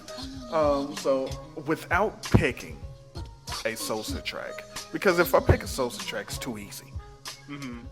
A non-Sosa track is Eye for an Eye because the verse on Eye for an Eye is just a drug dealer's dream. Stash cream, keys on a triple beam, 500 SL green, 95 nickel gleam, condominium, thug dressed like a gentleman, tailor-made ostrich, Chanel for my women friend, murdering numbers on your head while I'm burglaring, shanking serving them. What's up to all my niggas swerving in New York metropolis? The bridge brings apocalypse, shoot at the clouds, feels like the holy beast is watching us. Madman, my sanity is going like an hourglass. Gun inside my bad hand, I slice trying to bag grams. I got hoes that used to milk you, niggas who could've killed you. It's down with my ill crew of psychos. Nas Escobar moving on your weak production. I had to listen to it today, man, and because I hadn't listened to it in a while, and it's so sick, man. It is so. That whole song, that's one of the best songs that come out in the '90s. Period. And I got an unpopular opinion though. What's that? I think Ghost had the better verse on Verbal Intercourse. Yeah, that's unpopular. Cause I listened to it. I listened to it last week, and I was like, I was driving around listening to it. I was like, Ghost quietly killed that, and I think part of it is because I know Nas used that verse on one of his songs too. Right. Because you never heard the Eye for an Eye verse before, and so I think the Verbal Intercourse, since he did use that verse before, I was like, that took a little bit from it. It wasn't like he wrote that for that album, for that song. So I was like, I'm giving it to Ghost. But yeah, I can't argue those. And these are, of course, non-Sosa tracks because,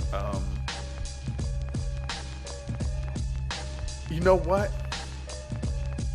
What's that? I'm about to make an executive decision. I'm going to give you Eye for an Eye because I just remember, because when I said Eye for an Eye was one of the best hip hop songs that come out in the 90s, I remembered what is one of my top 5 favorite hip hop songs that come out in the 90s, which is also a Nas feature that I like better than Eye for an Eye. What's that?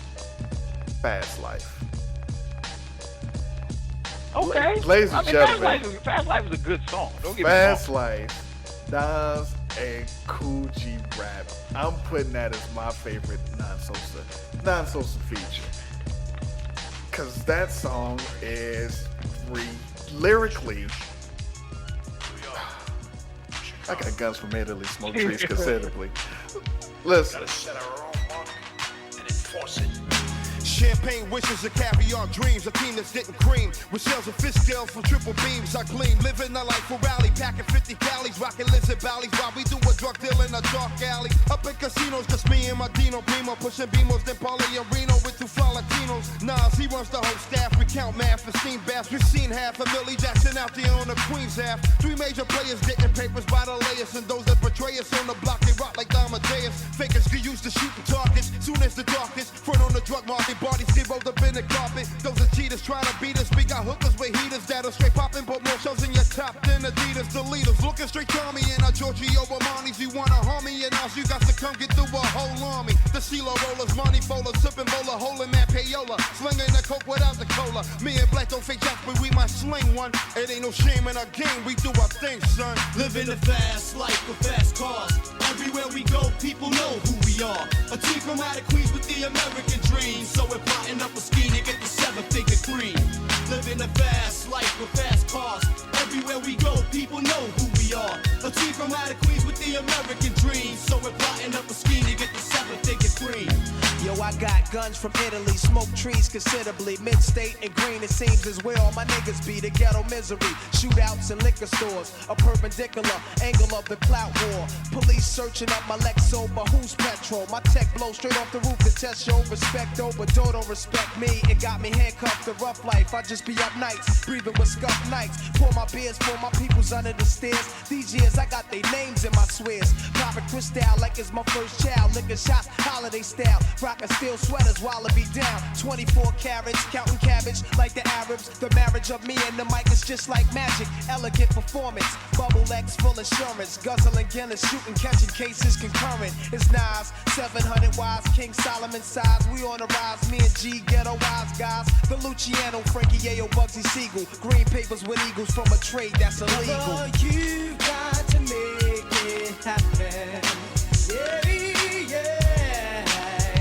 Get this money, yeah.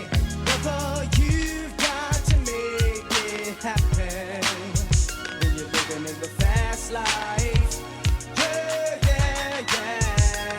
Hey yo, our lifestyle's exquisite. Yeah, yo, like a blizzard. Esquire attire standing on ground with one pivot. Two players rocking silk, blazers of diamonds like glaciers. Lands with name brand seats reclining like a spacious. Bodies on ice, living tripe, rolling fixed up dice. gambling grants, Handling stamps, moves and shites. My bank rolls, got the cops coming in plain clothes. trying to arraign a game cause of a fame decided game goes. True. Right out the slammer with the fame of glamour. Cooking up grams with armor hammer, supplying scramblers in Alabama. Rub out faces and leave no traces. My aces got mad body cases, preserve spaces at the horse races. Serving us gone Viva Clico. Dimes look magnifico. Putting it cut inside Perico. Heat for foes, shopping sprees with my fleet for clothes and Caribbean sweets. Deep ripping beats with Hey flows. yo, we went from standing on blocks, went out to socks, selling rocks to picking up stock at both docks with Glocks. It got poppy seed fields with $1 million deals, packing on the blue steel. We keep some real inside the battlefield. Yeah, so here's a toast to the funds of things. Gun smokes and rings, graveyards is buried with kings. Kings.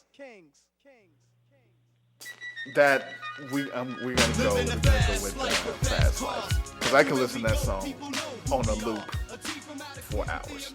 Okay. But yeah, we gotta go. I gotta go non-Sosa because More Money, More Murder, More Homicide. Lyrically, it's hard to beat that song. If you actually listen to I thought I was better than that though. But I mean, I don't think so. But you love What I'm AZ, saying, so what I'm you saying go is this: lyrically.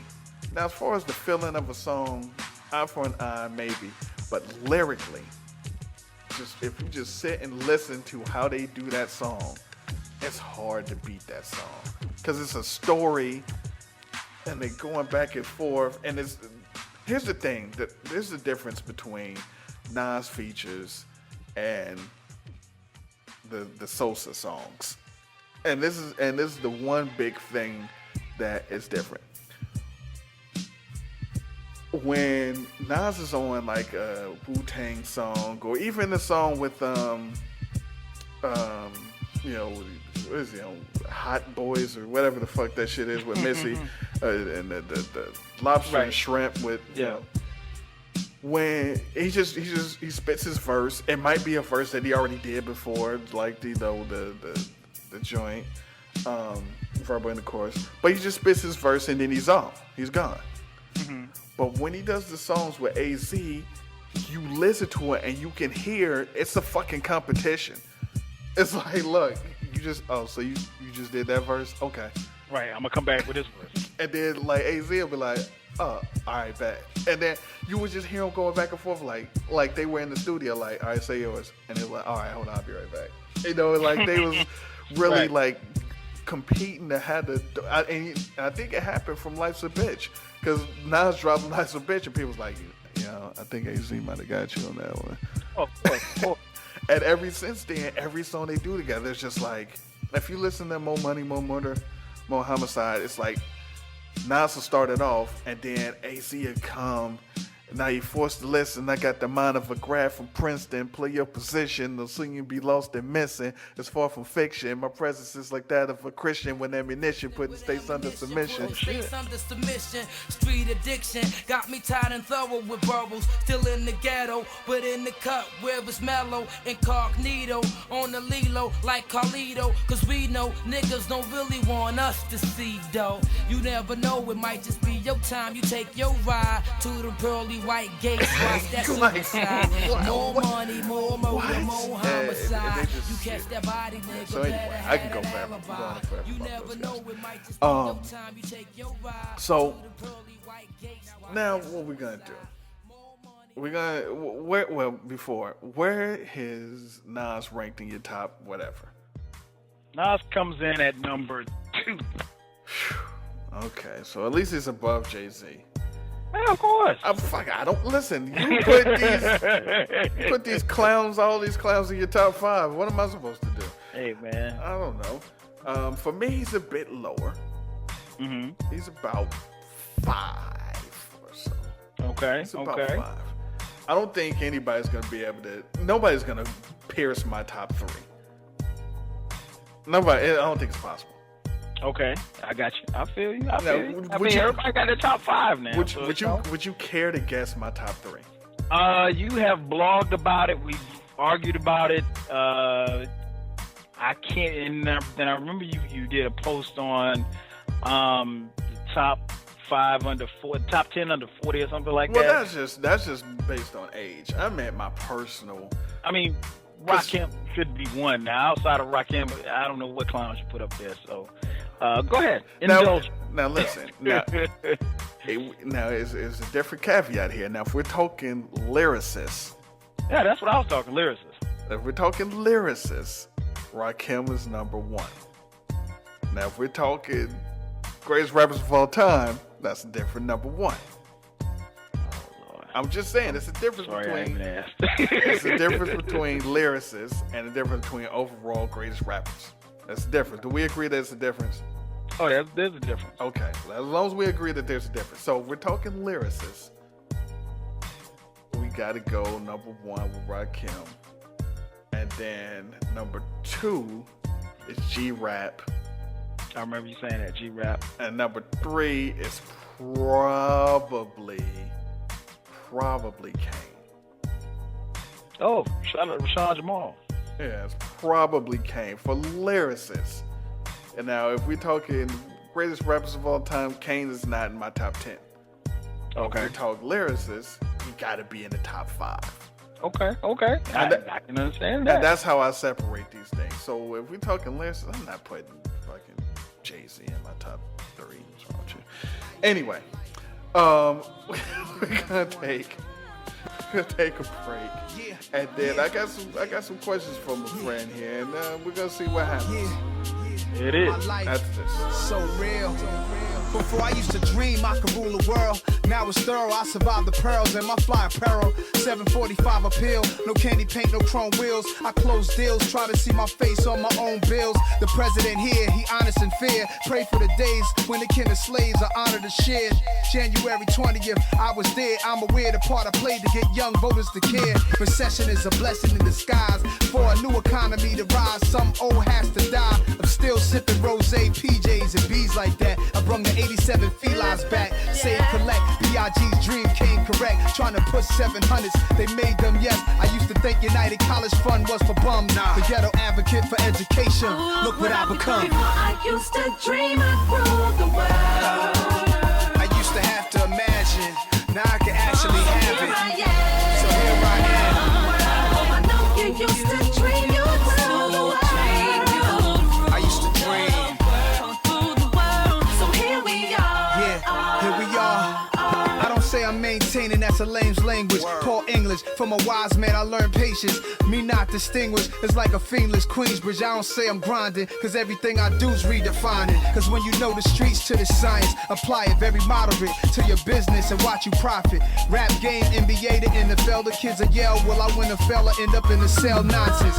Cause they could grow to be part of the Congress. Be responsive to these inner city problems. Behind a tent with a chauffeur. I rep for the culture, rep for the thugs, and still see eye to eye with Oprah. I was a dreamer, a wisher with hopes for a better life for these kids while I sip a mimosa. I planned, yo. Used to watch a black and white sand, yo.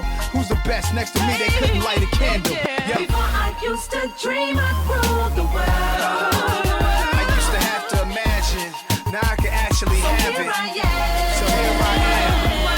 I know you used to dream you'd rule the world. I used to dream. I rule the world. So here we are.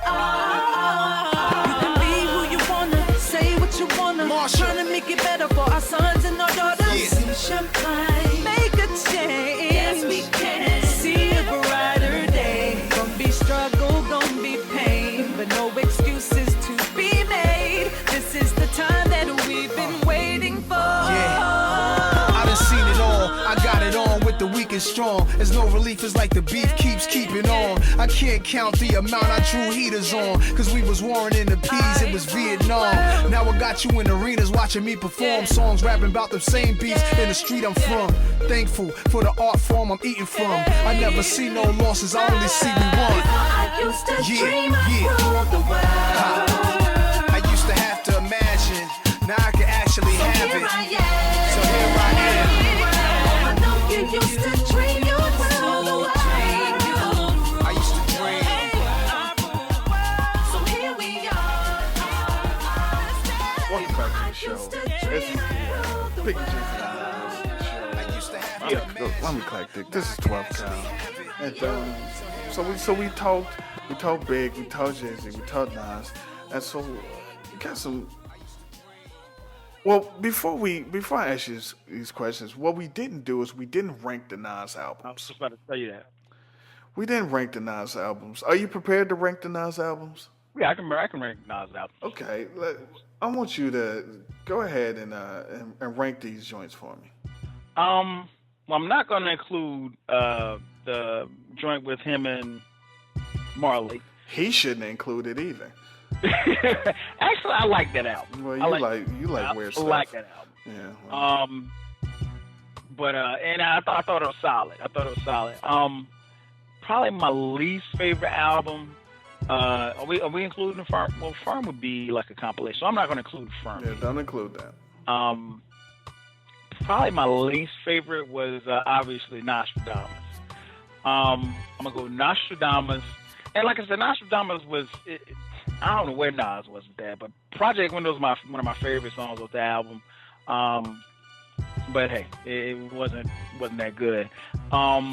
Next was I Am. I Am was okay. It was hits and misses in that one. Next one was Streets Disciples.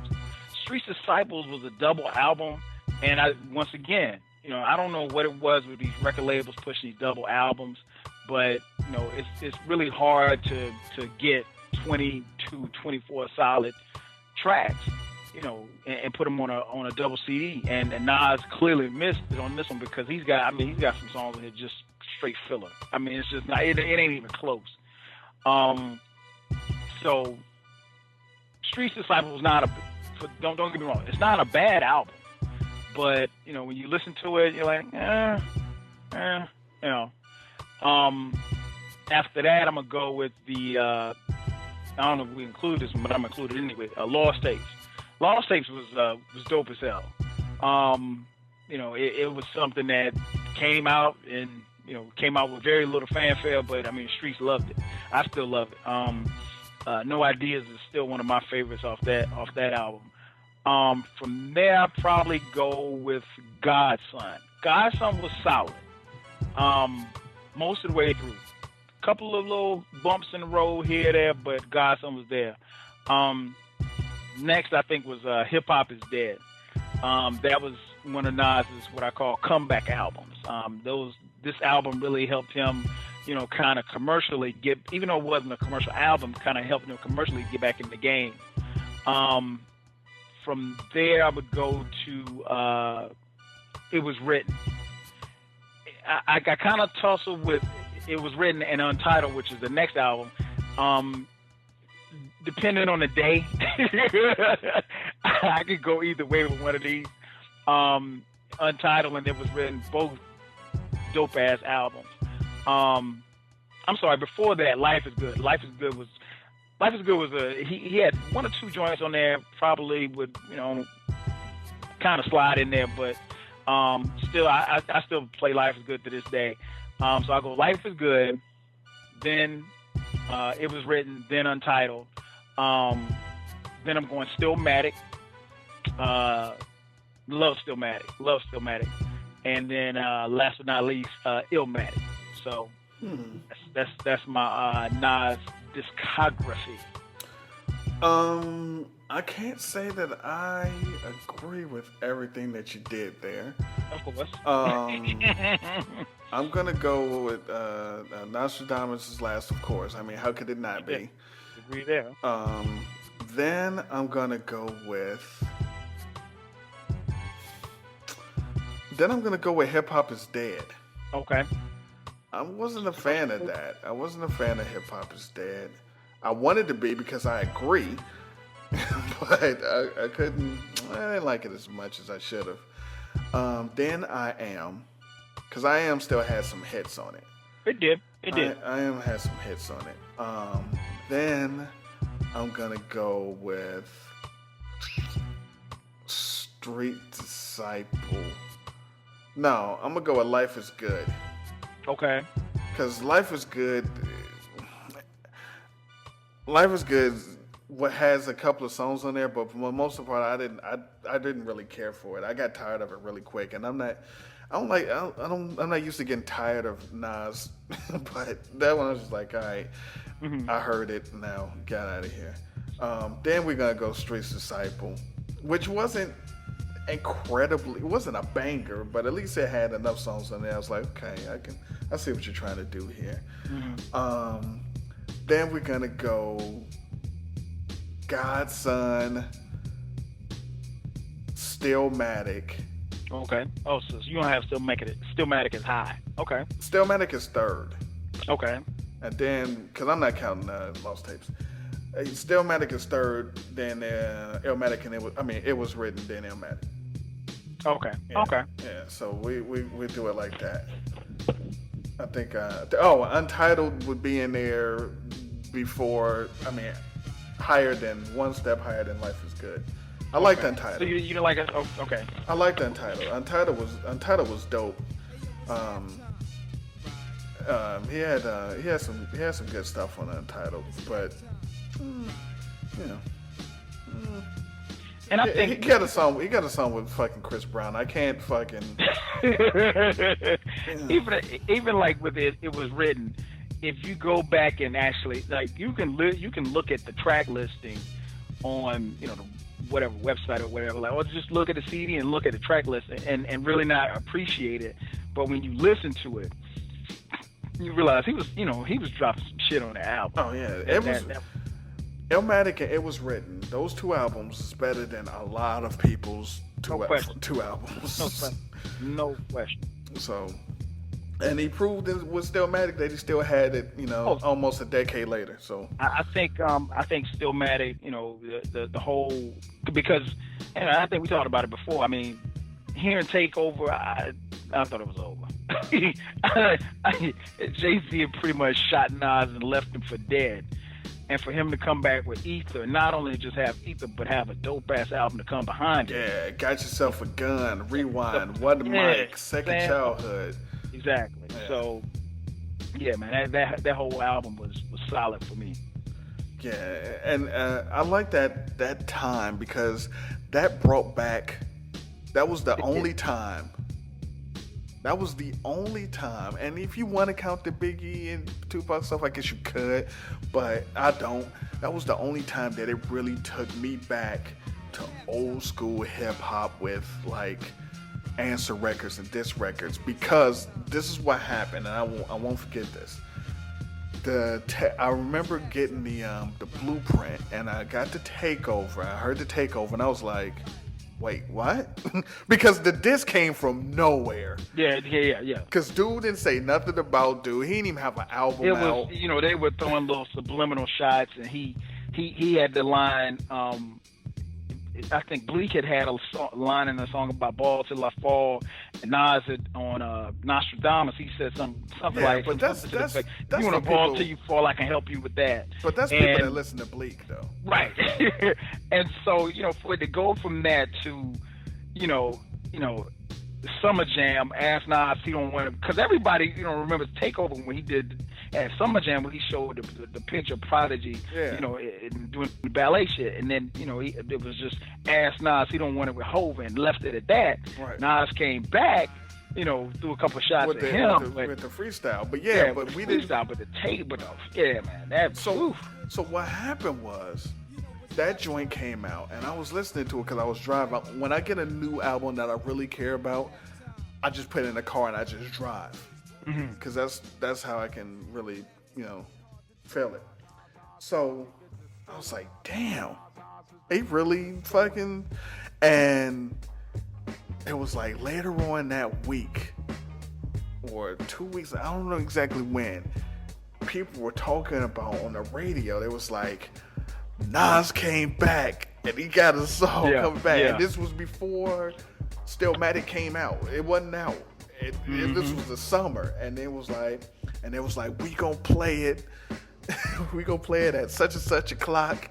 And I ran home and I turned on the radio and I heard Ether, and I was like, because you never heard Nas really diss somebody. You never heard.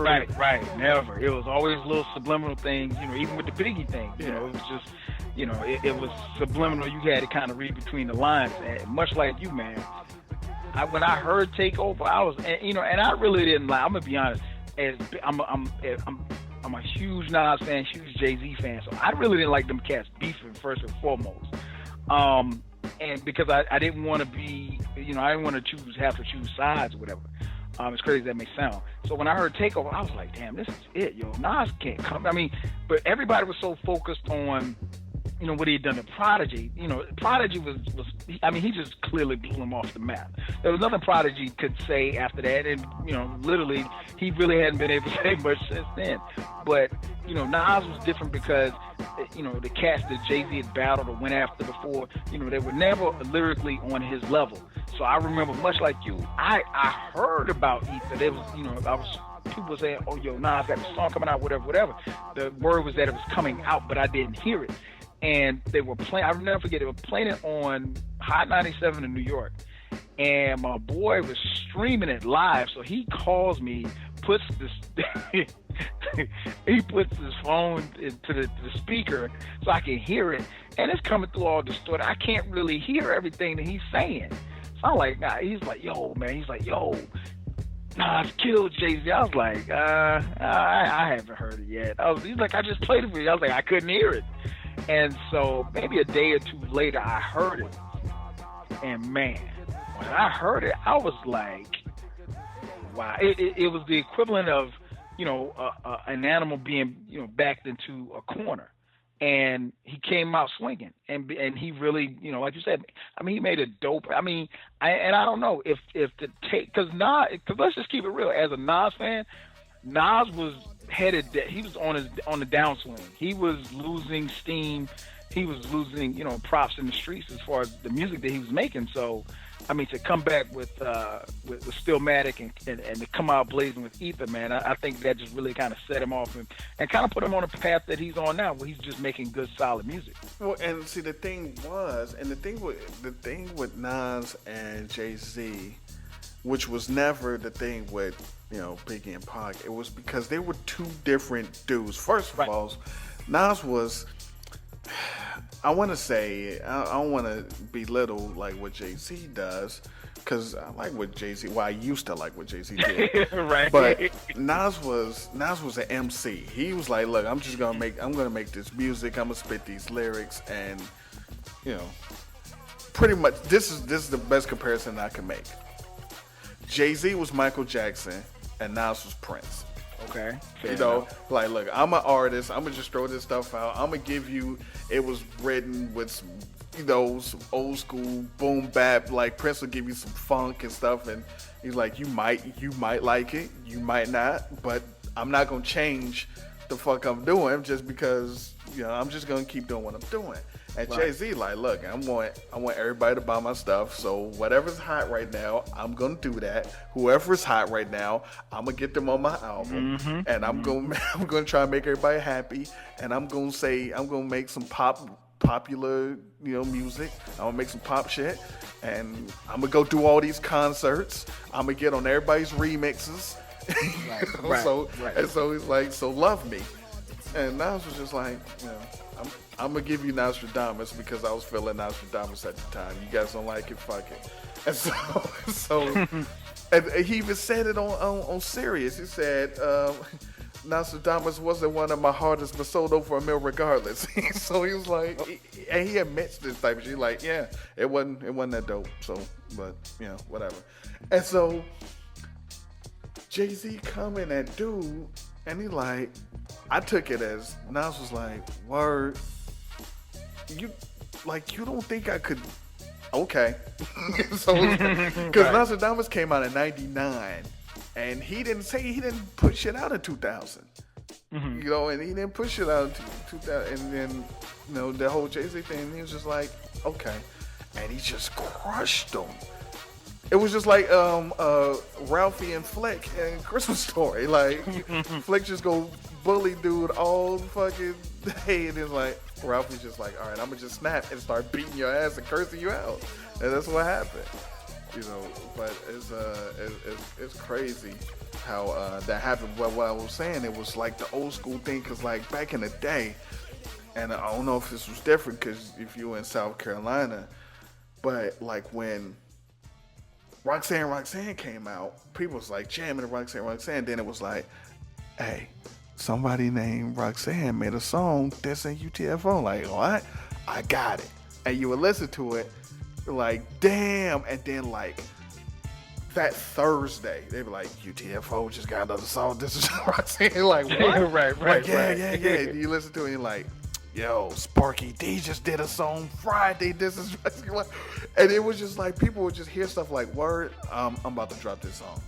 And it was just word of mouth, and you was like, you gotta hear it, somebody just dissed them. And not since then has that type of shit happened, because it didn't really happen for Biggie and Pac. Like, dude, they hit him up, and then you waited for I Shot Ya, or you waited for Biggie's double album, but you had to wait for that shit. Back in like the 80s, it was what? Kumo D, man, How You Like Me Now? Yeah, you heard that shit, he killed LL. Right. Tuesday, Jack the Ripper came out. It was just like, what? Oh, yeah, there wasn't no time. You weren't going to let it just kind of sit there and marinate. Nah, they ended up putting it on his album, but that shit came out like a year before. It was like, what? Oh yeah, I'm just going to release this right now to the streets. Put that on the B-side of whatever single I got right now. But this is happening. So that's what that reminded me of, because people was like, Takeover, and it was like, oh, Nas just, because again, Takeover had just came out, so it wasn't like Nas was just chilling. It's like, when my next album came out, it was like, oh, the streets is buzzing about this. Okay, here you go. There you go. So that was what was dope about that. So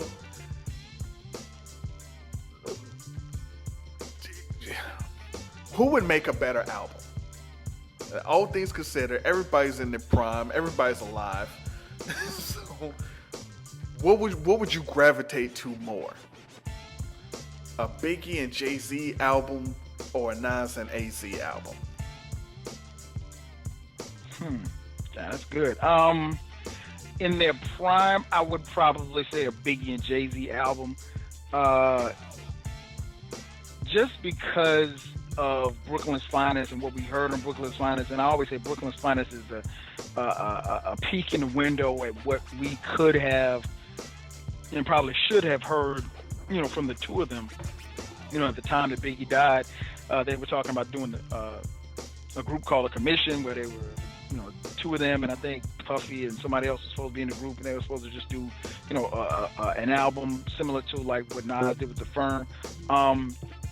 So yeah, I would probably gravitate toward a Biggie JayZ album, but let me tell you something, man. you put Nas and AZ on an album, just based off of their collabos. I mean, conceptually and intellectually, it's that. You know what? I guess the best way I can, okay, I'm gonna sound crazy here. I'm gonna gravitate towards both. I'll pick JayZ and Nas. I'll pick JayZ and Biggie first, but JayZ and Biggie probably give you that flash and bang, but that Nas and AZ album will probably conceptually blow you away. Yeah, see, this is what I would imagine, and this is what I would imagine. And I don't know from anything because obviously this doesn't happen. But I would think that a Biggie and JayZ album would give me a lot of the world is filled and more money, more problems, and I think it would give me more of that than it would give me Brooklyn's Finest. I think it would give me some, and it would have mad features on it. It would have Too Short and Snoop on it. Oh yeah. Trust me. And I think that it would give you some of everything. Yeah, I think that now, they fast rapping on one, and then they saying shorty and fucking shit on another. I think the Nas and AZ just be like, will just boom bap you over the fucking head. And if they had features, it would be like Slick Rick and Coogee Rap would be on the joint. It'd be, we both to really crush it. But, I don't know. So, I mean, I think it's obvious where I would go. Illmatic, Reasonable Doubts, and Ready to Die. Which is the best album of those three?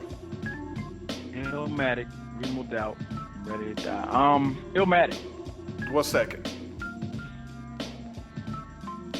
Reasonable Doubt. Wow, they're Ready to Die. Okay. Yeah. Right. I mean, that Respect song, man. Just keep all right, what's better? What's better? Respect or Coming of Age?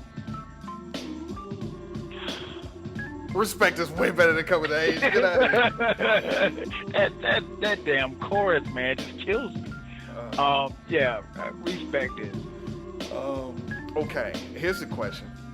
All three of them did questionable at best double albums. Rank them.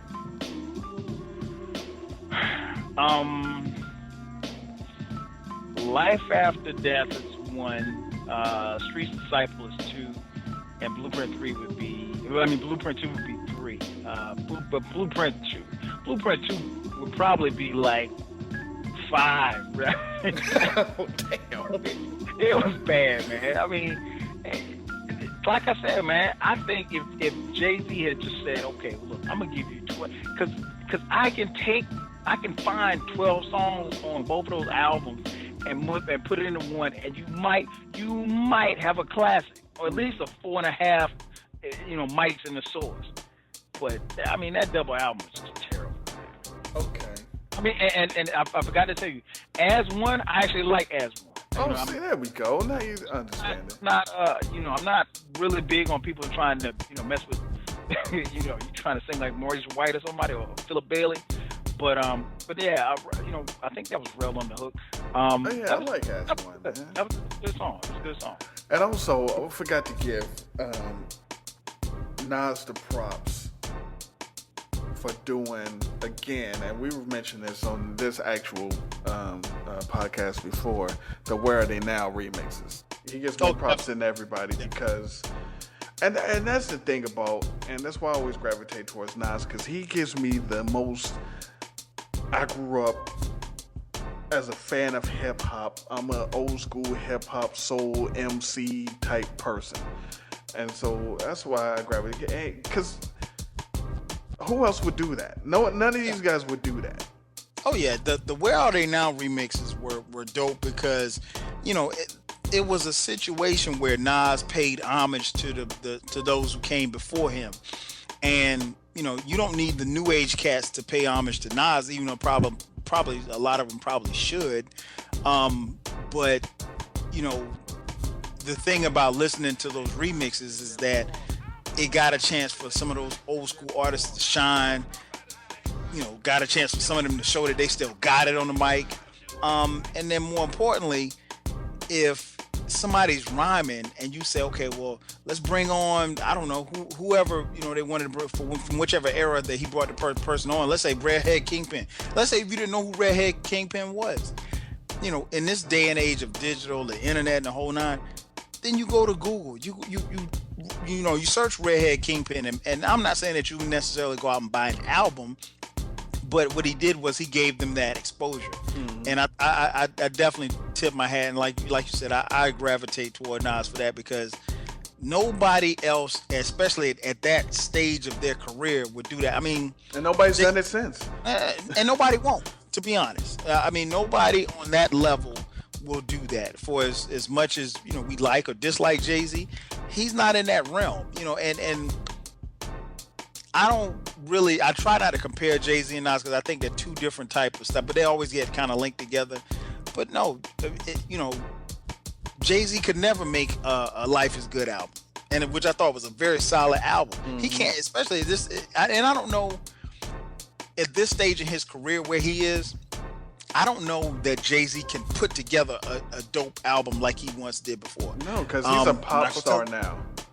Yeah, I'm not gonna tell him to quit rapping, but at the same time, I just don't know where he is. I don't know that he can do it. But Nas, you got to give him props for that. And I wouldn't be surprised to see Nas do another Where Are They Now. I would love to hear one, but no. I mean, JayZ's not gonna waste.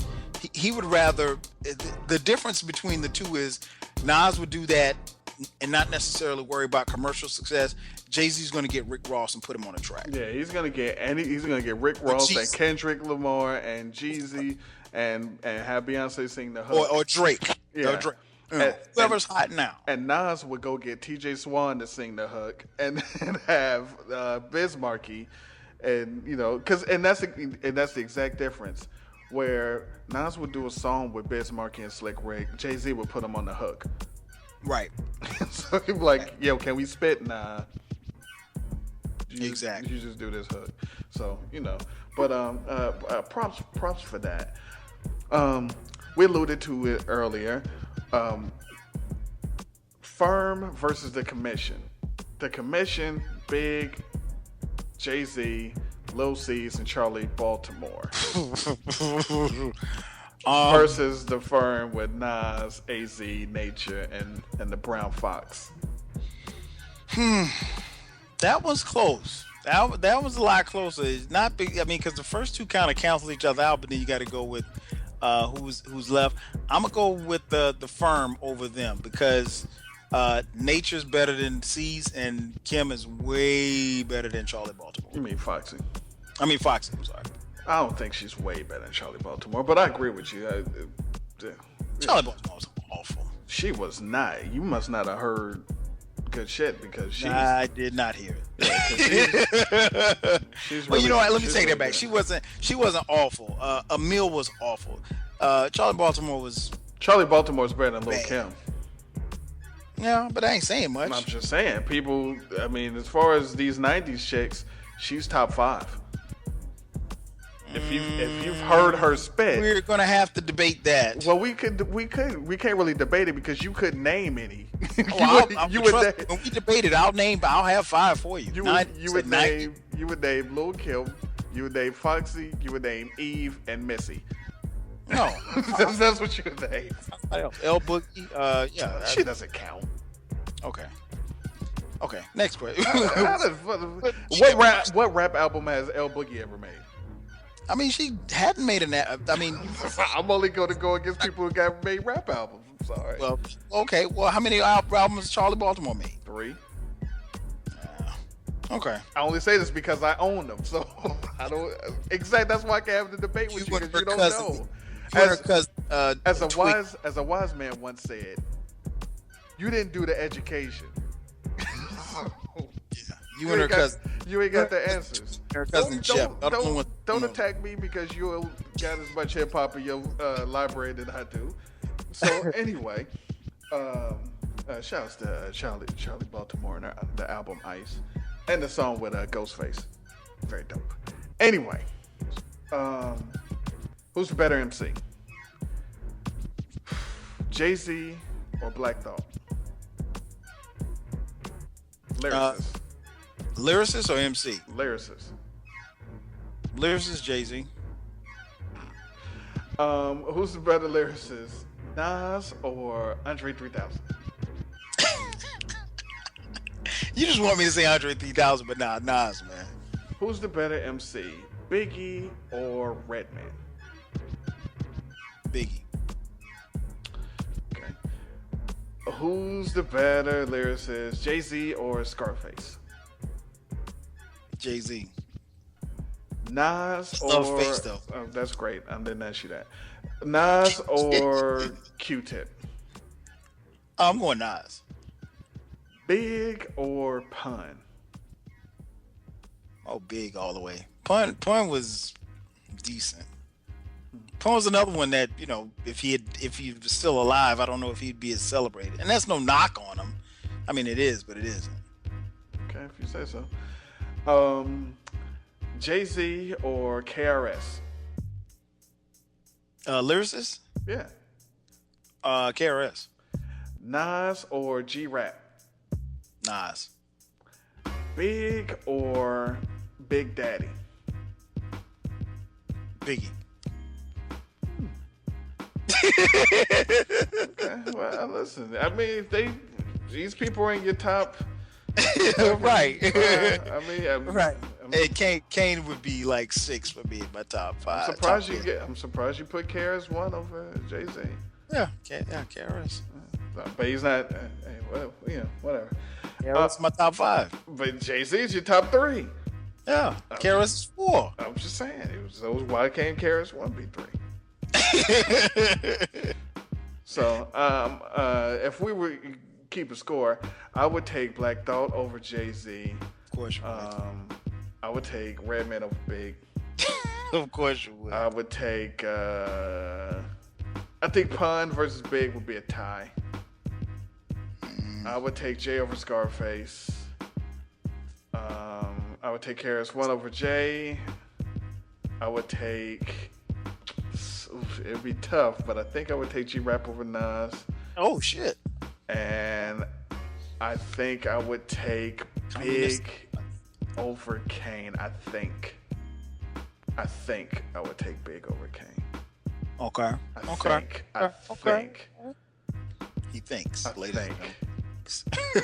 So, but yeah, I don't know. I don't know why people be dissing Pun. Pun was incredibly nice. But and that at all. What do I know from anything? I just listen to some music every now and then.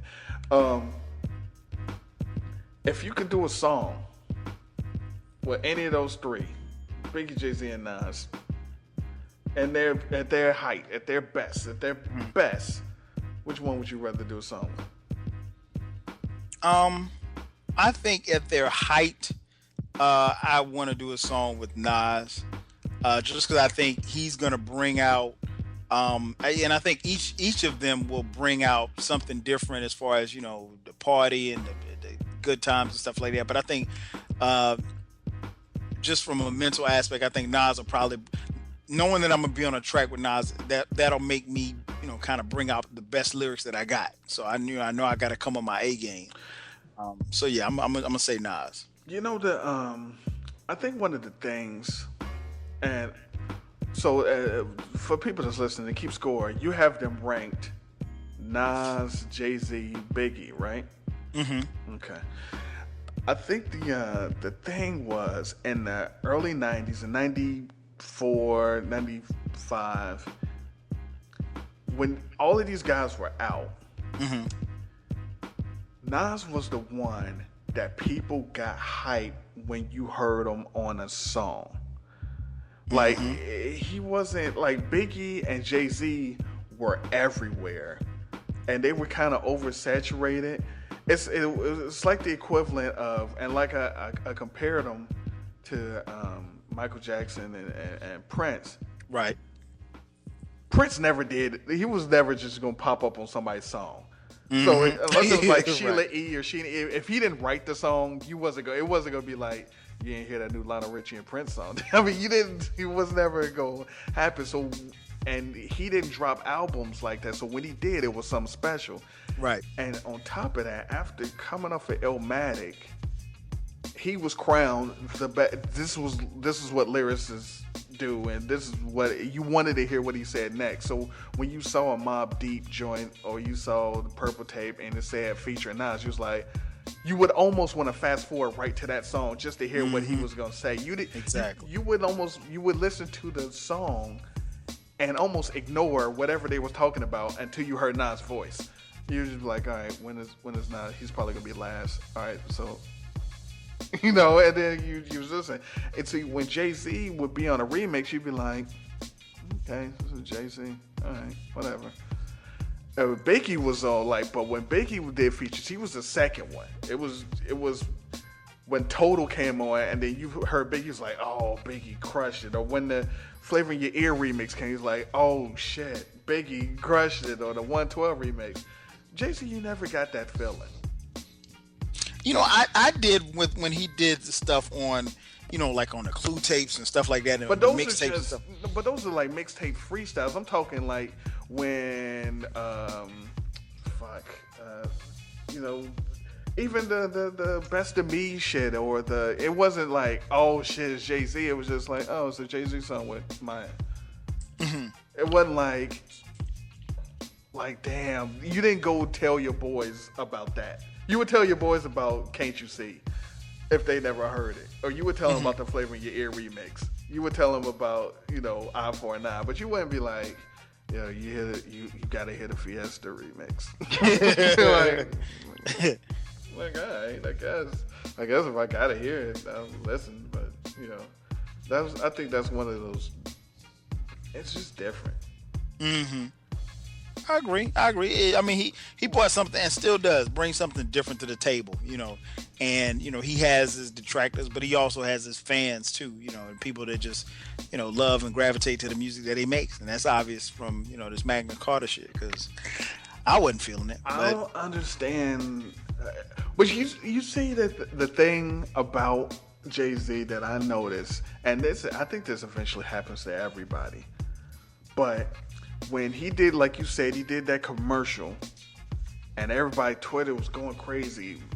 This is gonna be the shit, and I can't wait for it to come out. Can I have it? And the first million is gonna be this, and this.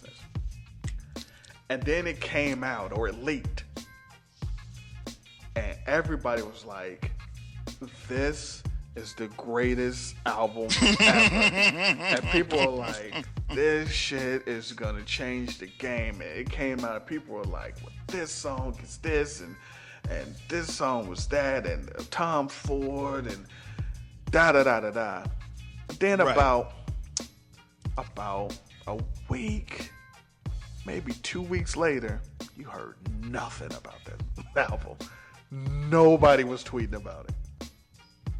Well, I think, his fans were, and I'm a fan, but it's, what, I think the demographic, there's, and I have to kind of remind myself of this, there's a segment of the population that, that they don't know about, Lucky Me, or they don't know about Volume 1, which I think, like I said, I thought it was a dope ass album, or they don't, they might know Reasonable Doubt, but, they know Ain't No, they don't know, Regrets or The Evils or something like that. They just know the hits, and they don't know the songs inside and out. So they don't have the same appreciation for where he's come from. And no, I don't expect him to make Reasonable Doubt, because he had, and he said it before, he had 26 years to make Reasonable Doubt, and so now he's talking about Basquiat paintings and all kind of crazy shit. Like, I get it, but at this stage, I don't want to hear that. Not every song. I don't, and I think that's what, and I think Big was getting further away from it, and Nas didn't. The hip hop that I loved, and this is what made hip hop in the golden era and the diamond era and the silver era. This is what made it so dope. It was all, for the most part, relatable. Mm-hmm. So, yeah. If Run DMC said My Adidas, you'd be like, oh shit, the black and white ones? I'm about to go to Foot Locker and get the black and white ones. Exactly. Or Sir Mix-a-Lot, My Hoopty. You know what? My car is a piece of shit too. You know, or you know, just stuff that you could. They'd be like, LL Cool J walking down the street to the hardcore beat while my JVC. I got a JVC. I got a radio. You know, and you was just like, yeah. Now, like, I'm gonna rap about some $1 million glass of vodka. Like, who was that for? What is that doing for me? Like, how am I supposed to relate to what you're talking about? And that's what happens. It sounds good the first time you hear it, or the second time you hear it, but after that, it has no staying power or something that you want to hear 5-6 months later or a year later. Because I'm telling you, I got the album because somebody sent it to me, but I don't have any desire to hear that album again. None whatsoever. And there's some tracks on there that just are god awful. Now tell me this, because again, I haven't heard. How did Nas do on that BBC song? That was one of the highlights. I never heard it, so I'm just asking. It was a happy beat, and it was I think I'm not sure if Swiss or Timberland did the beat, but that was one of the one songs that you probably like. That and the Oceans joint with Frank Ocean. Outside of that, it's trash. I mean, trash. Is it better? So, all right. So, was it more disappointing than Watch the Throne? Because Watch the Throne had a lot of fanfare. And I'll tell you why. Because of the build up. Because of the build up and the way that, like I said, he gets an A for marketing because the way that he conceptually brought this together and everything like that. That was perfect. But the delivery, I mean, it was just terrible, man. I mean, it was just, like I said, and I don't know if you go ask an 18-year-old kid, maybe they like it. I don't know. I'm pretty sure that somebody's gonna put it above reasonable doubt. I don't think anybody with a pulse would do that, but you should tweet out and be like, anybody put this above reasonable doubt. Yeah, but I mean, I've seen, especially when you're talking about Twitter and stuff, because you and I both, we come in contact via Twitter with a lot of people from a lot of different backgrounds, and they don't necessarily have the music ear that we have. And then I think and I've always said it's part of what I do on my show and what you do with these podcasts is we educate, even though we're not trying to necessarily, we educate people about an era and about how great music was. Because if there's nobody around to tell you how great the music was, then you'll think what you hear is dope, and it's really not. And I'm not here to shit on nobody new or nobody popping right now. But no, I don't want to hear Drake. No, give me It Was Written. Give me that. I'll listen to that all day long. And you can have Drake and T.I. and I mean, every now and then those guys they might have a song or two that I might rock out to every now and then. But nah, at this point I want to listen to something that's good music, and you can't trade good music. Yeah, you just can't. And I learned, not to really even engage on Twitter anymore. So once someone says something one way, 140 characters is not enough. Yeah. Well, someone says something one way, I'm just like, I'll accept that, and I just won't respond because it's nothing good can come of it. People will be like, yeah, well, fucking. Who the fuck ever? Willie D would kill Big Daddy Kane. And I'm like, okay. All right. I'm not even going to tell you the fucking dictionary thick reasons why this is an idiotic statement. I'm just going to, okay, cool. All right. So, Illmatic was overrated. Sure. Okay. Just whatever you say. I'm not going to. Yeah. I got it. You're totally right. Lottie Dottie was a dumb song, sure. Yeah. Lottie Dottie was nursery rhyme. Yeah. And it has nothing on Niggas in Paris. Okay, you're right. I got you. So, anyway, to wrap this up, any last words about these three MCs that we're talking about so much? What if Big was alive, would all three of them be on the track together right by now? I think they would. I think they'd probably suck. Well, I think well, I guess it would depend on where they were, but I think as far as I think Nas still musically is still making good music, and I think he can probably continue to do so. JayZ is going to give it to you in spurts. He's going to come up with a good remix. He's going to come up with a good song or two. Before putting together a whole album, I'm not sure. But doesn't make me like him any less. It's just going to make me be into Reasonable Doubt and Volume 1 and all those other albums even more. But to wrap it up, man, who's the best, Biggie, JayZ, and Nas? I would say Nas is the best. I mean, obviously we didn't get a chance to hear as much as Biggie, but still, three phenomenal MCs that were birthed to us in the 90s, and their music, as you've heard on this podcast, is timeless. And I think if you're ever in doubt as to who's the best, sit and listen to Ready to Die. Listen to Ready to Die, then put on Illmatic. Then put on right after Illmatic, put on Reasonable Doubt. Then you'll kind of have an idea. If that may be tough for some people. It may not be as tough. But then go listen to Volume 1 or go listen to It Was Written. Listen. That's to a good question. What Volume 1 or It Was Written? What do you pick? I'm gonna go It Was Written, because I think it Was Written was maybe a song or two off from being considered, and some people still consider it a classic. So it was still a phenomenal album. And like I said, I think I'm one of the few people that think very highly of Volume 1. I like Volume 1. Okay, I pick It Was Written. I think I agree. All right, I was just asking.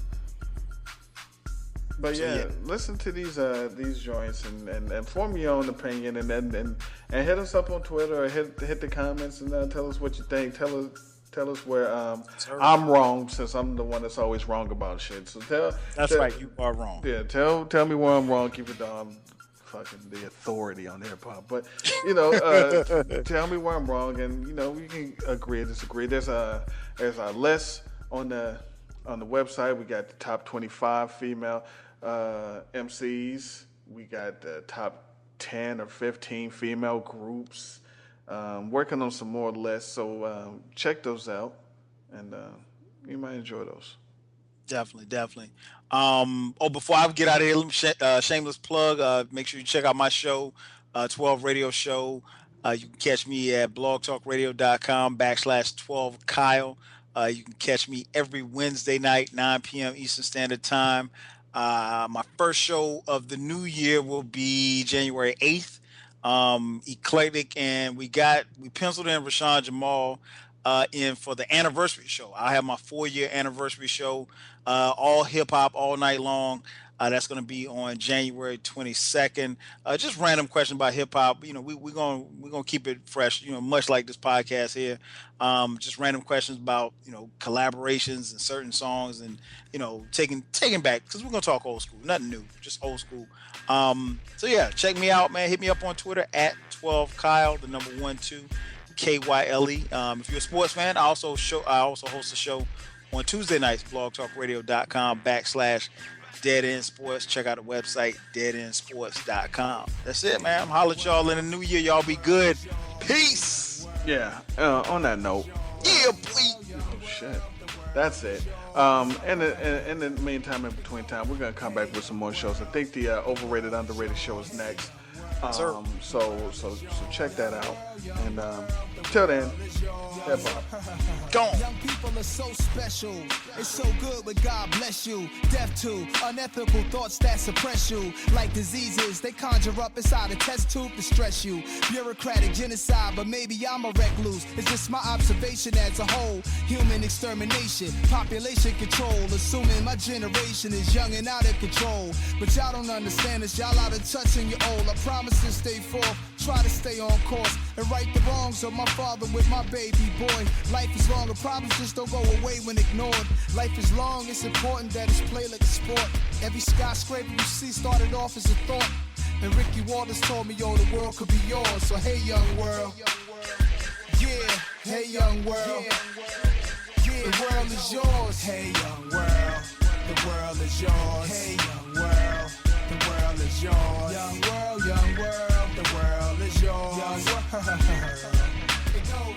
Hey, young world, the world is yours. Hey, young world, the world is yours. Young world, the world is yours. Young world. You could have been arrested, locked down, doing 10 on a Fed bid. But you home, so you know you blessed, kid. But trust me, I know some people who are not as lucky. Cause on a small drug beef, going 15 years, it must be conspiracies to kill a sea, no liberty or justice. Congress talk nonsense, it's consignment for us hustlers. There's no 401k retirement for us hustlers. It's one way until death. Who die young is bum luck. Young bruh, tell me why you want war. Told a gun for whoever come forth with tough talk, get done off. New York City streets, they carry the worst gun law.